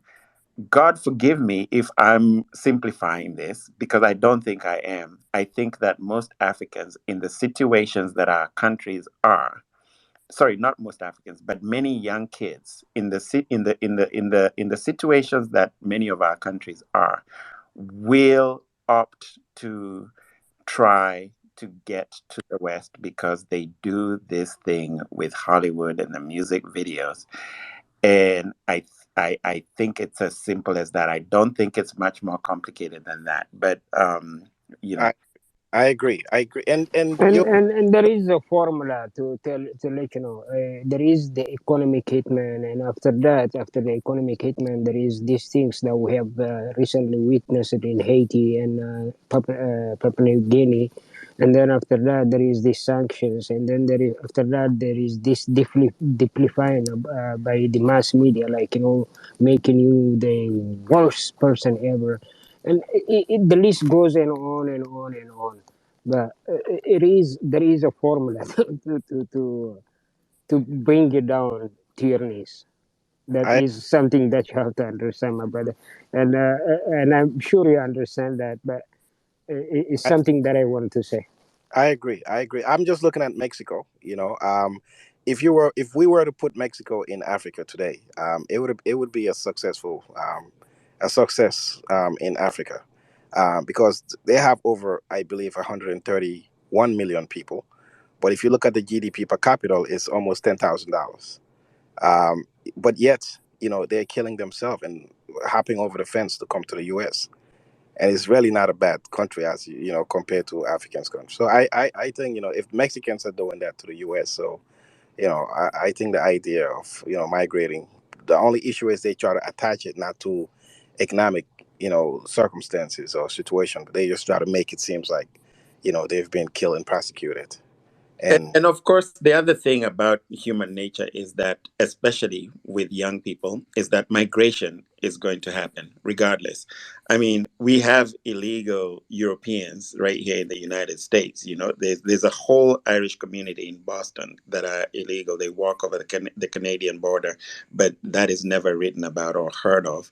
Um, and of course, there's illegal American citizens living in Mexico, by the way, in Cancun and I forget the other resort town, but all over Mexico, actually, not just in those two places, right? Like these are actual statistics that exist that are official. You can just look them up on the Google machine. So I think you answered your own question. I didn't want us to get diverted by that question. I think you've answered it yourself, and I think I kind of feel like you were just trying to confirm your suspicions, and I think we agree here. So without further ado, Yoni, then Marcus, and then we really, really do have to close this space down, and then Ahmed, and then we'll go back that way and close the space down. All right, thank you. Thank you, Karanj. As usual, Awad been doing a very great job. I've been in and out of the space. I've been trying to put my input as much as I could, but with work and kids around me was very difficult. I have few minutes, like just trying to put some of my inputs, and I'll let you go. Uh, yeah, coming to a sanction, there are two things we have to separate here. A sanction and self-reliance are two different things. Trying to be a self-reliance country like Eritrea, then being sanctioned is it makes you a dilemma that things can be paralyzed. So we don't want to, paint, portrait Eritrea like this magical, mystical country where flourish or whatever. The fact is that the tools that took in Eritrea because of the sanction is enormous. The pain, the difficult that have to replicate it into the government, to separate the people and the governments. They have been working and digging onto it. So when we talked of about how Eritrea been resilience is, first and foremost, we give 100% credit to the people and the government of Eritrea. The people were so resilient that anything that could the earth offers could sustain them. I would have put it in a very magical way. I could say whenever you are ready to be sanctioned and or to be resilient at the same time, you have to be ready to have one meal a day. So let's not think of, he said it's right, one meal of a day. Then you have to get things right and have to sustain yourself out of this sanction. Other than that, there is no that Eritrea, let's say, for example, the first thing they have to do it was like after chasing all the NGOs and stuff like that, what they did was they have to curb or to stop, to make it a pause the development programs, including imports, because the imports imbalancements in Africa was enormous. The gap was big, so they have to cut down the luxury items that goes into the country. Even as I always said, Coca-Cola, British tobacco, British America tobacco are the source of that actually take out of the hard currency of the country from wherever it is in Africa. So capitalism is based on Coca-Cola and British tobaccos. So these two companies actually loot, take over your hard currency. So Eritrea have to choose.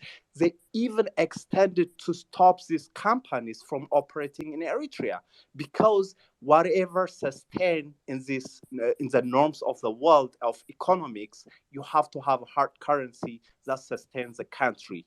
So when in early 90s, the people and the vision of the government was heading, we actually want to be the Singapore of Africa. Means Singapore have achieved in 20 years, this amazing transformation of wealth, a technology, whatever. That was the Eritrean model want to follow, but they sabotaged it. They purposely sabotaged it, and we are where we are today. So sanctions kill. Sanctions are devastation. Sanctions are the worst things that to happen. So for any country now, the normal movement is for any country in Africa, they don't have to pass through what Eritrea and the people have passed through it. So we have to say, we have to stop.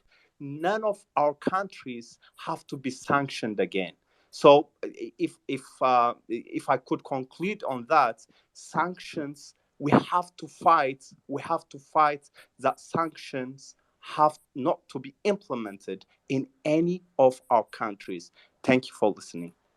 I'm done. Thank you for that, and thank you for clarifying that it's not as if we are pretending that that Eritrea is Singapore, but what we are saying is that they have managed to be self-sustaining, and it's a model that without sanctions will lead to a very different economic situation. But absolutely, you're right. Sanctions kill, whether or not you're Eritrea, whether or not you use the Eritrean model. Sanctions kill is very simple and straightforward and very complete. Marcus? Thank you. Can you guys hear me? Yes, a couple of minutes. Okay. Yes. Yes, Are sure. are you Thank going to you. allow me to talk or no? Say that again? Are you going to allow me to talk because I was in line? I think Yeah, but Marcus was before you, Musia. Can you just wait for a second, sir? Okay, thank you. thank you. I'm sorry. I've been in and out since 11 o'clock or 12 o'clock, whenever this thing started. But first and foremost, I want to thank for you, whoever it is, I think is all of us anyway, but for putting this on. And as far as my expertise is in education, and I was born during the war. My dad was a freedom fighter. So the first thing I would say as Eritrean is um, we see each other as one, as I think every Eritrean has said here. When we went through a lot, what happened, what I saw during the time that I was in Eritrea can never be erased from my memory. It's a trauma, as a matter of fact. But nevertheless, I know that every day and night as I go to sleep, I remember my martyrs. I remember these freedom fighters who fought for me, my dad who was wounded in the war, my uncle who died in the war, it's many Eritreans. So the point here is that we have something that is unique. The country comes first, as everyone says. And we try to contribute in many ways. One It could be money. The other, it could be in whatever that we are experts in. The other thing that we do when it comes to funding is that in 98, when the war broke out, there were 3 rounds, and we had 3 fundraisers that we did. So when things happen, we rise up, just like we did a week and so forth ago with our brother with the cancer. So, having said that, I think the one thing we can share with our African brothers is that unless we stand up doing the things that our leadership in Eritrea and somewhat the people in Eritrea and outside are doing, not to say we're the perfect model, but we have sort of sustained. A few years ago, there was a gentleman that wrote, Thomas Neely was the author, but if Eritrea succeeds, it's an embarrassment to Africa. But I always thought that title was wrong. If Eritrea succeeds, it should be an example to Africa. So I just want to leave it there, and I'll talk more in another session, but I want to appreciate, and I just wanted to put my 2 cents. Thank you. Thank you so much, my dear brother Marcus. And I think one thing I can pick out from every single conversations that we've had here is the fact that the Eritrean situation, the Eritrean experience is a unique one, in such a way that we've seen resilience from the people, from African people. We've seen cooperation with the government. When you see a government that actually wants to work for the people, you see the people cooperate with the people, with the government.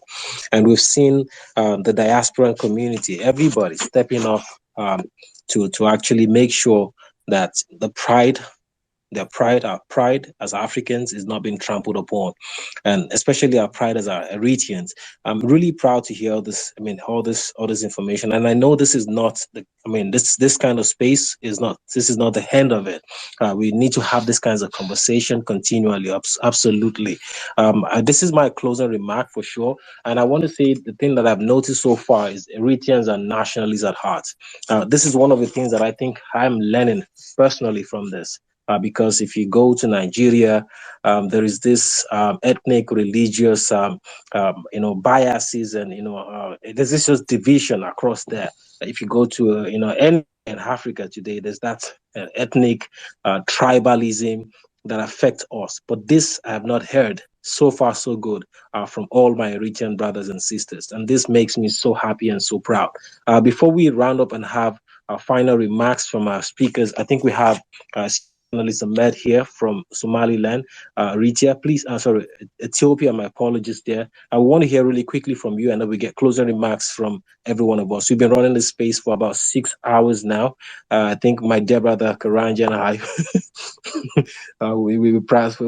we stretched out at this point. But it is a great opportunity to be here. Having this, and I'm more than happy to partner up with as many Africans. Pan-African is my brother Karanja, the ARGM group, to continue this journey that we have already started.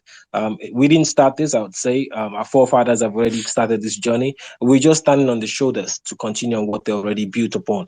Thank you again for coming in, every single one of us. Over to you, my dear brother Ahmed. Thank you. All right. Thank you very much, Brother Beita and Awet and Karanja. Thank you very much. This was a very great topic, and we learned a lot. I was in and out all day because of work.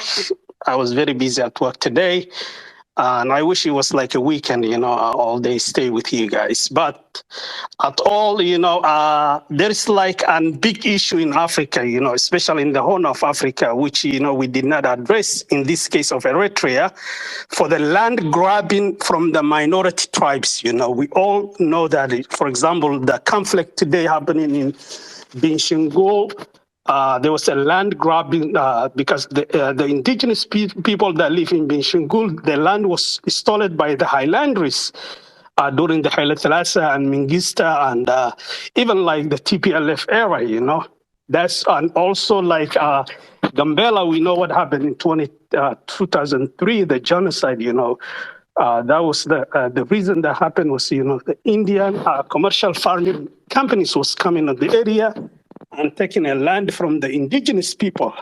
I just want to ask for my Eritrean brothers, in this area called like a Gashitit area, which is, the farming area of Eritrea, there is a minority community live there called a Kunama, which I just want to know about how it affected for that, those minority communities.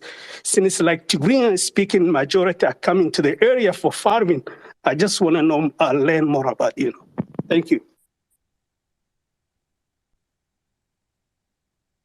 Thank you so much for that, my dear brother Med. That was amazing. We're definitely going to get into that. Absolutely, we've been having a very long space today. I think we're going to continue this conversation. That's a very great question from you. I'm going to pass the mic really quickly to my host, Brief Scoop Karanja. Over to you. Yeah, that sounds like another whole entire space, Mr. Ahmed. Um, let let us go on to Tess, and then when Awet is closing, maybe he might have an answer for you. Tess. Thank you very much, Karanja. Prince. It's really great actually to be here. Coming, probably I'm the closest to Eritrea, coming originally from Ethiopia, although I am in the UK now. I should have known actually quite a lot, but yes, I do. But in a way, this is an eye opener in the detailed presentation from our brother Awad, Imra, Imara, and the rest of them. To be honest with you, has given us a deeper insight into even what I call actually. I'm intermarried with, as I said earlier on, with Eritreans. We eat the same food. Practically, we use the same alphabet, and you name it. Actually, just quite a lot between Ethiopia and Eritrea. Now, I think I'm here as a Pan Africanist, not as an Ethiopian, as a Pan Africanist, and then a very through and through Pan Africanist. First of all, for those of you who are not familiar with ARGM, which is you can see it actually under my profile, it's African Renaissance Grassroots Movement. Whether it is Eritrean case, whether it is Mali, whether it is Cameroon, whether it's Ethiopia, Kenya, we have already established ourselves so that we have now come out. So you can really join us. The whole purpose of it is to we have already established it ourselves. At the top of the pyramid would be the grassroots people. Then we have 5 blocks: north, south, east, west, and the central.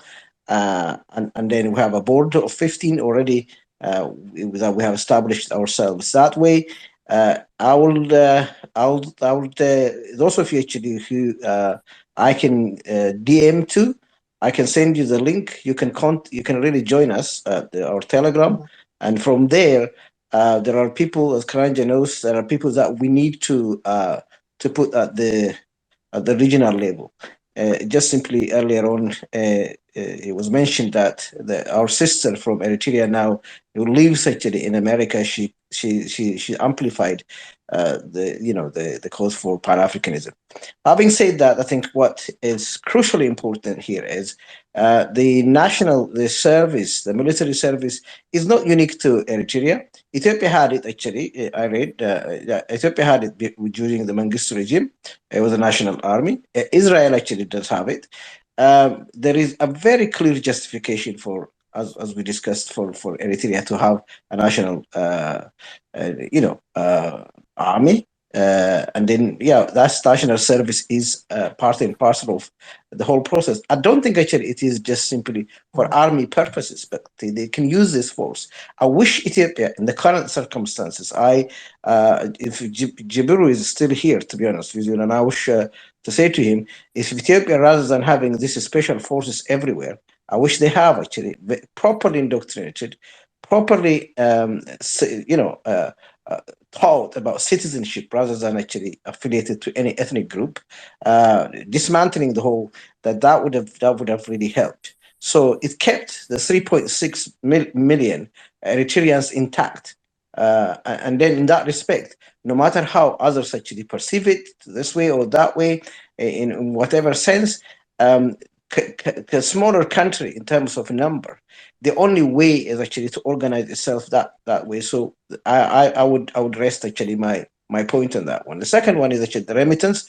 If you go in the world top remittance senders are Indians, 86 billion. I'm not talking a million, 86 billion a year.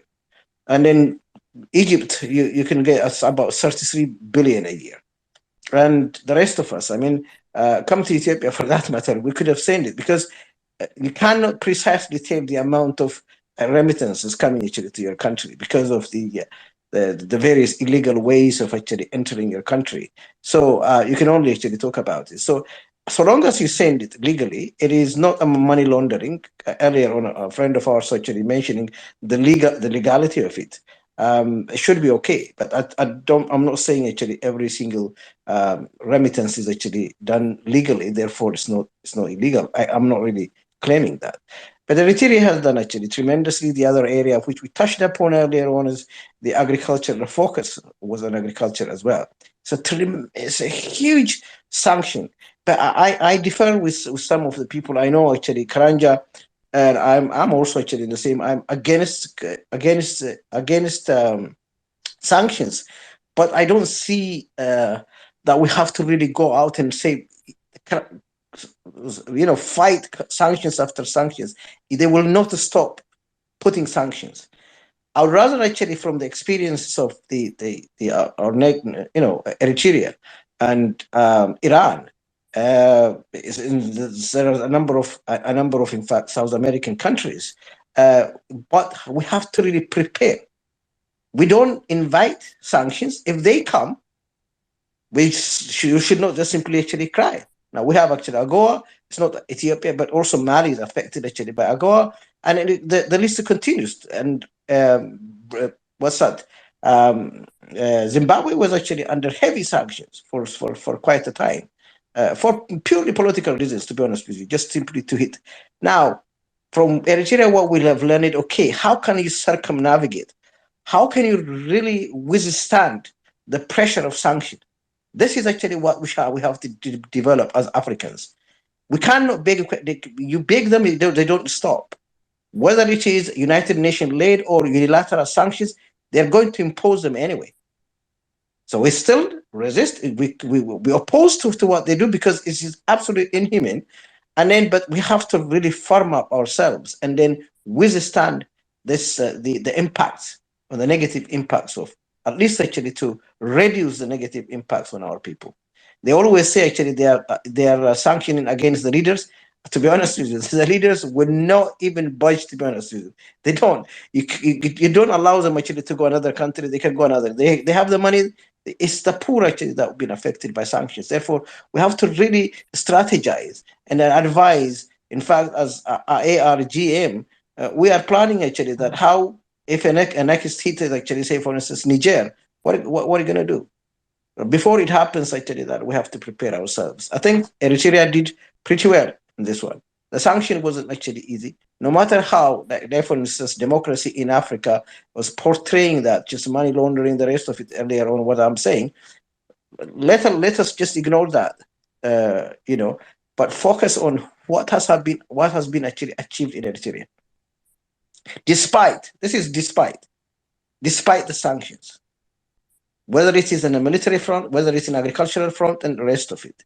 So I have learned quite a lot. Kranja, thank you very much. You shared this with me actually a couple of days ago and out for elaborating things which we otherwise wouldn't have actually got. If we are actually the victims of Google, and that's what you get garbage, and then by the time actually you end your day, it's garbage in, garbage out. And we talk about, oh, this is Eritrea, this is Ethiopia. But when you hear it from authentic people like ourselves, we don't hesitate. I am not trying to say here, I think I have to say that, I'm not trying to say here, Eritrea is the airy fairy of Africa, or Ethiopia is the airy fairy. That's not actually the point in here. There are strengths where Eritrea has demonstrated. And it is only up to us actually to pick, a leaf or two from Eritrean experience. And then I have really learned Now, there is, in fact, some meaty stuff that we can learn actually from Eritrean. Thank you very much, our brother Prince, and then Karanja, in whatever actually dress you come up with. So today, I think the dudes are, this is what, and I'm one of these dudes.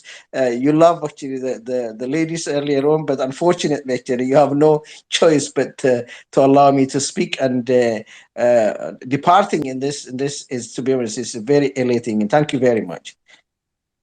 Thank you, Tess, as always. I still have questions, but we won't keep going. Matigari, your closing remarks, and then we'll close. Thanks a lot. I was been in and out. What I have to say is what the main point we get from today's conversation we had. We have to understand the main idea behind sanction. I believe it is purely so that the local population will raise against its leaders, which will then lead to the sanctioned country, in this case Eritrea or Zimbabwe, to conflict and never-ending conflict. And we've seen it in Ethiopia, when Ethiopia was under extreme difficulty. They removed the country from AGOA. The idea was so that they can create conflict.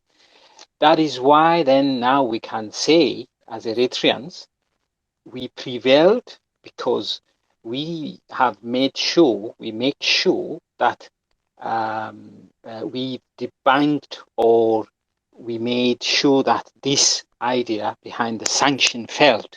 That's the main point, I believe, which needs to be reflected. And one brother, Ahmed, I think you've mentioned an idea about land in Eritrea, but I believe what he have to do will be, you need to join conversations with Eritreans and learn more about Eritreans, because you have to see it from the Eritrean side, from its history and from the rules and regulations within Eritrea. Rather than through your own eyes. We don't use Western prescribed terms in Eritrea.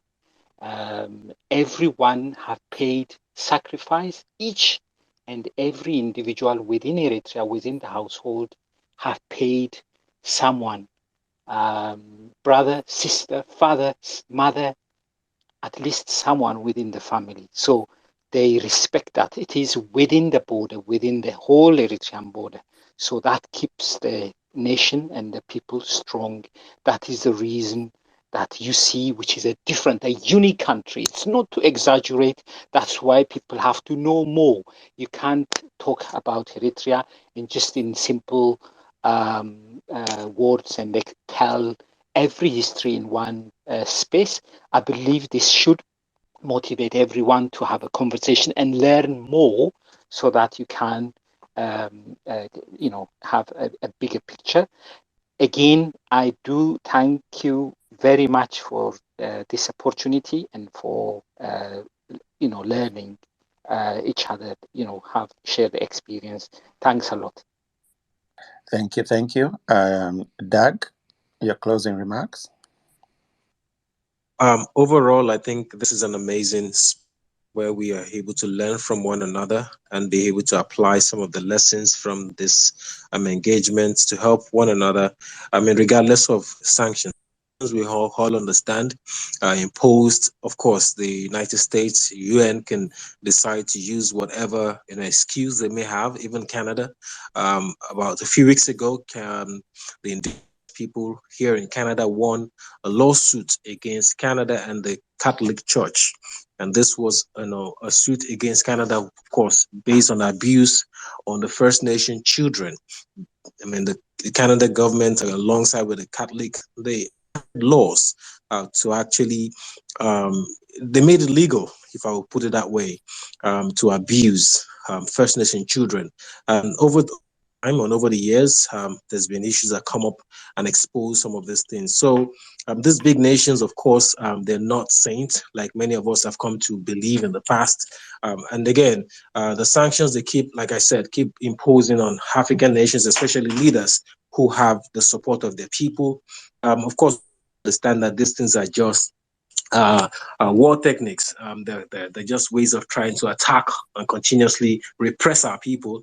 And the fact is, we're learning and we're understanding these things, and we're choosing resilience over a muscle of porridge. And this moment, I want to thank every single one of us for being here, for participating in this engagement. We hope that this continues and that we can continue learning from one another. Thank you so much again for being here, every single one. Thank you so much, Hoyt, for actually stepping up and helping and educating us about what is happening. With Eritrea, I'm really learned a lot today.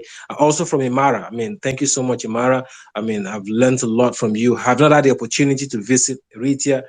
It's actually on my bucket list to visit every single African country. That's one thing I would like to do personally. So with that being said, thank you so much again for this knowledge opportunity. It's a great one. I'm glad to be here, and I hope that we can continue this with each other. I hope we all follow one another. So when we have this kinds of engagement, you can hear about it. You can get notification, and then you can be able to pop in and talk with your brothers and sisters that share the same like-minded, with yourself as well too. So thank you again. This is Babajide Alao from Dog Embassy TV. Over to you. Thanks, Babajide. Awet? Oh, Karanj, I think we burned the candles on both ends yet again. It is midnight here in the UK. We had a wonderful closure yesterday of two brothers coming together, thanks to the spaces like this, especially when hosts and co-hosts and everybody else in here, the encouragement and the patience and the understanding, the solidarity, the unity, you name it, the heartfelt, emojis that have been sent and bringing brothers together. And that's really the Pan-African spirit. And tonight was no different. But on this subject, from what we have learned today, and we keep learning from each other, and I think this is the first time that any space dedicated to Eritrea and Eritreans was held. Eritreans didn't start it, thanks to Karanj, and everybody else had a glimpse of Eritrea that was, almost behind iron curtains that nobody knew about. But it's slowly unveiling.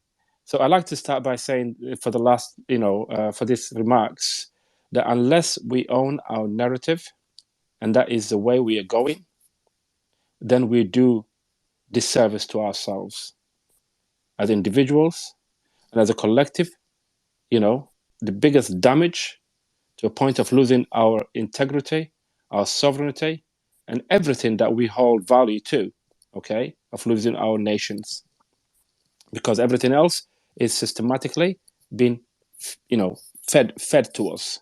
And despite of all the riches that we have, they want to force feed us as we bleed. And this is like feeding us through our own blood, not something new.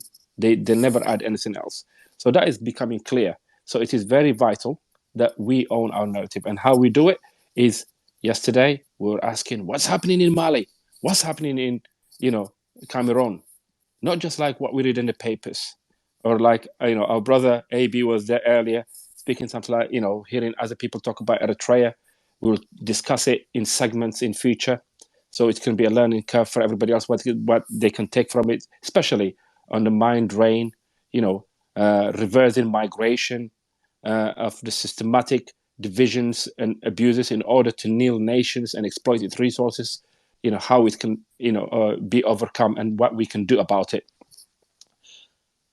Eritrea's success today, and a final note, is simple. Preparedness is key to success and victory. Eritreans, we have always known, our greatest enemies are the ones who would always want to enslave us for their own interest, and have us to kneel down on a perpetual enslavement for decades to come. This is not acceptable. it is not human rights. It's not human rights to struggle, but to struggle is our human rights. To struggle hard. The Europeans, the Industrial Revolution here in the UK, it didn't come by itself. Space didn't develop it. Look at, the pyramids. Look at Africa's riches. Look at Africa's landmarks that still they could not explain despite of looting all its artifacts. You know what I mean? The more conscious we are demanding it back, and yet Africa has a lot to offer. A lot of mysteries that has never been solved in the past. From the richest king in the world, nobody, Amazon or anybody else combined, or Elon Musk can actually reach his riches. Africa had its riches and it still has it. Its use. And Eritrea, the first important bit and the greatest assets of a small country, as they put it, it's like they will put a bigger country, let's say like Uganda, Ethiopia, Sudan. They'll make a miniature, non-existent. I mean, look at Sudan, look at Nigeria, look at everybody. They're big countries. You can squeeze more European countries in these spaces and they still not feel it. Yet they will belittle them despite all the riches they have. And they will take the UK, for instance, a smaller island, the size, perhaps even if Eritrea, with exception to its Dahlak Islands, and guess what? On a geopolitical map, UK will be massive. So we need to wake up by only asserting our identities and preparing, having the mindset of preparedness is the key to our success, to whatever we want to achieve, to end up victorious. And the struggle will, to have the mindset the struggle will never end, until we stop. And once we stop, what happens?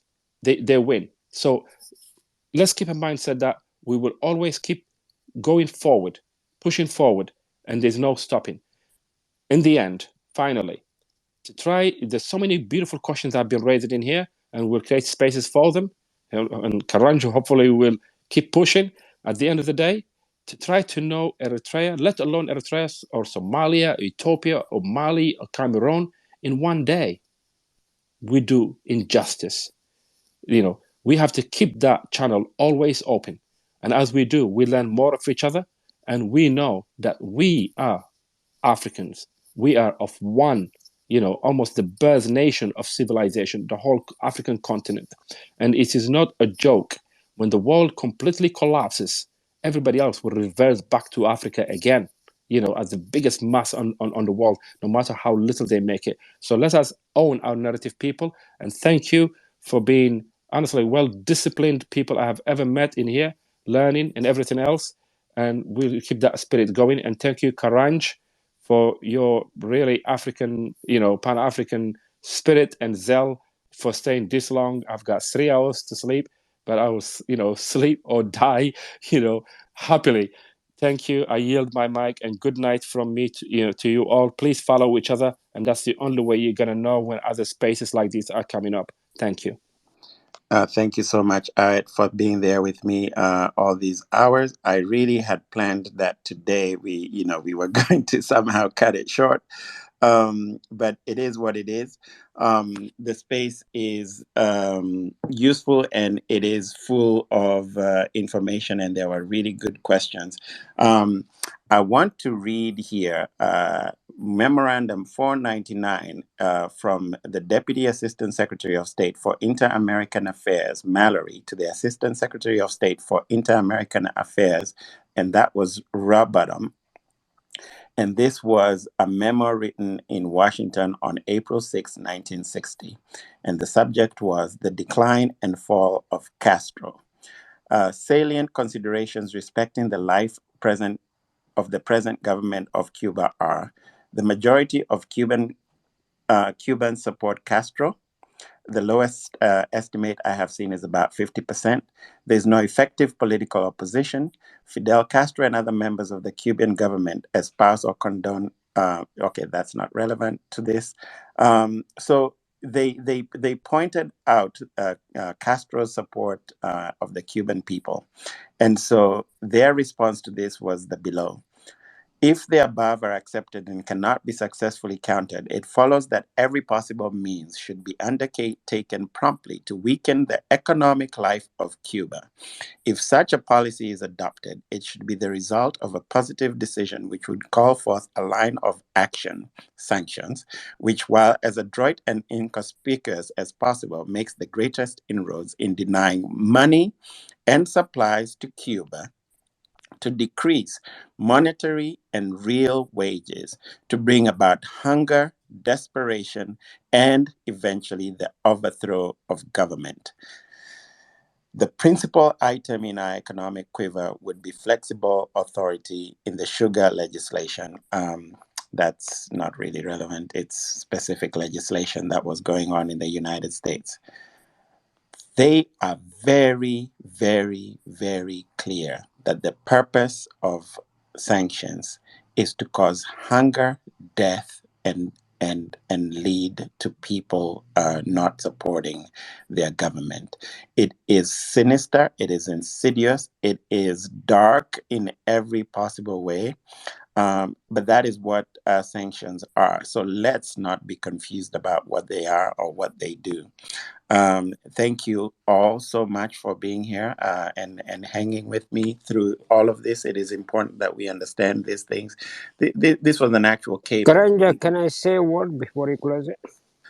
Sure, Imara, that's fine. And let me just say, actually, by the way, Matigari, my brother, Matigari is a Kikuyu word in my language, which means leftovers.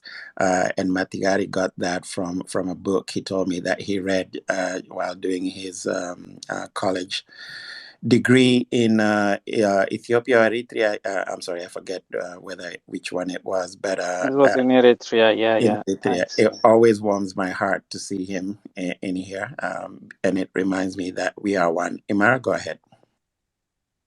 Yeah, even Sawa is your word too for that.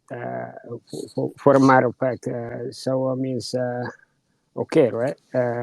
Yes, of But course, let me and let me. as well as Imara Kamasimba, of course, is Oh, Swahili. that is a Kenyan guy actually. So let me bring a famous quote by the founder of the Eritrean army struggle. If I can say it word to word, I don't know, but let me just articulate it. He said, "I am a spark of a fire that is today, but tomorrow is going to be a fire, a big fire that is going to be uh, bringing the whole society, something like that." So what I want to say is what I want to connect it with right now as we speak. Eritrea was the spark of fire. Now Ethiopia and Somalia have joined it. And this spark of fire is going to grow and go all the way to Africa. And from this perspective that we are in this space right now as we speak, we are a spark of fire believing in the Pan-Africanism system that would work for us. We could adapt the Eritrean system, or we couldn't adapt any other system that is better than the Eritrean system. It doesn't matter. But what is best for us, we adapt it. So we are the spark of fire right now. That little spark, and we're gonna grow to a big fire. And I would like to assure my audience as I speak, as I'm speaking, we're gonna grow to be a big fire tomorrow. But one thing that we have to do is we have to shape our minds. Where do we want to go? What are we trying to achieve?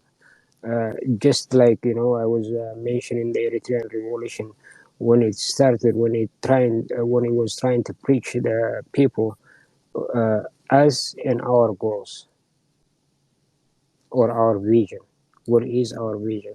Once we know that, I'm sure there is no force that can stand in front of us. When the people gets united, nothing can stop them from achieving their goal. So We are a spark of a fire today, and we're going to be a fire, big fire tomorrow. And that's what I want to say. Thank you.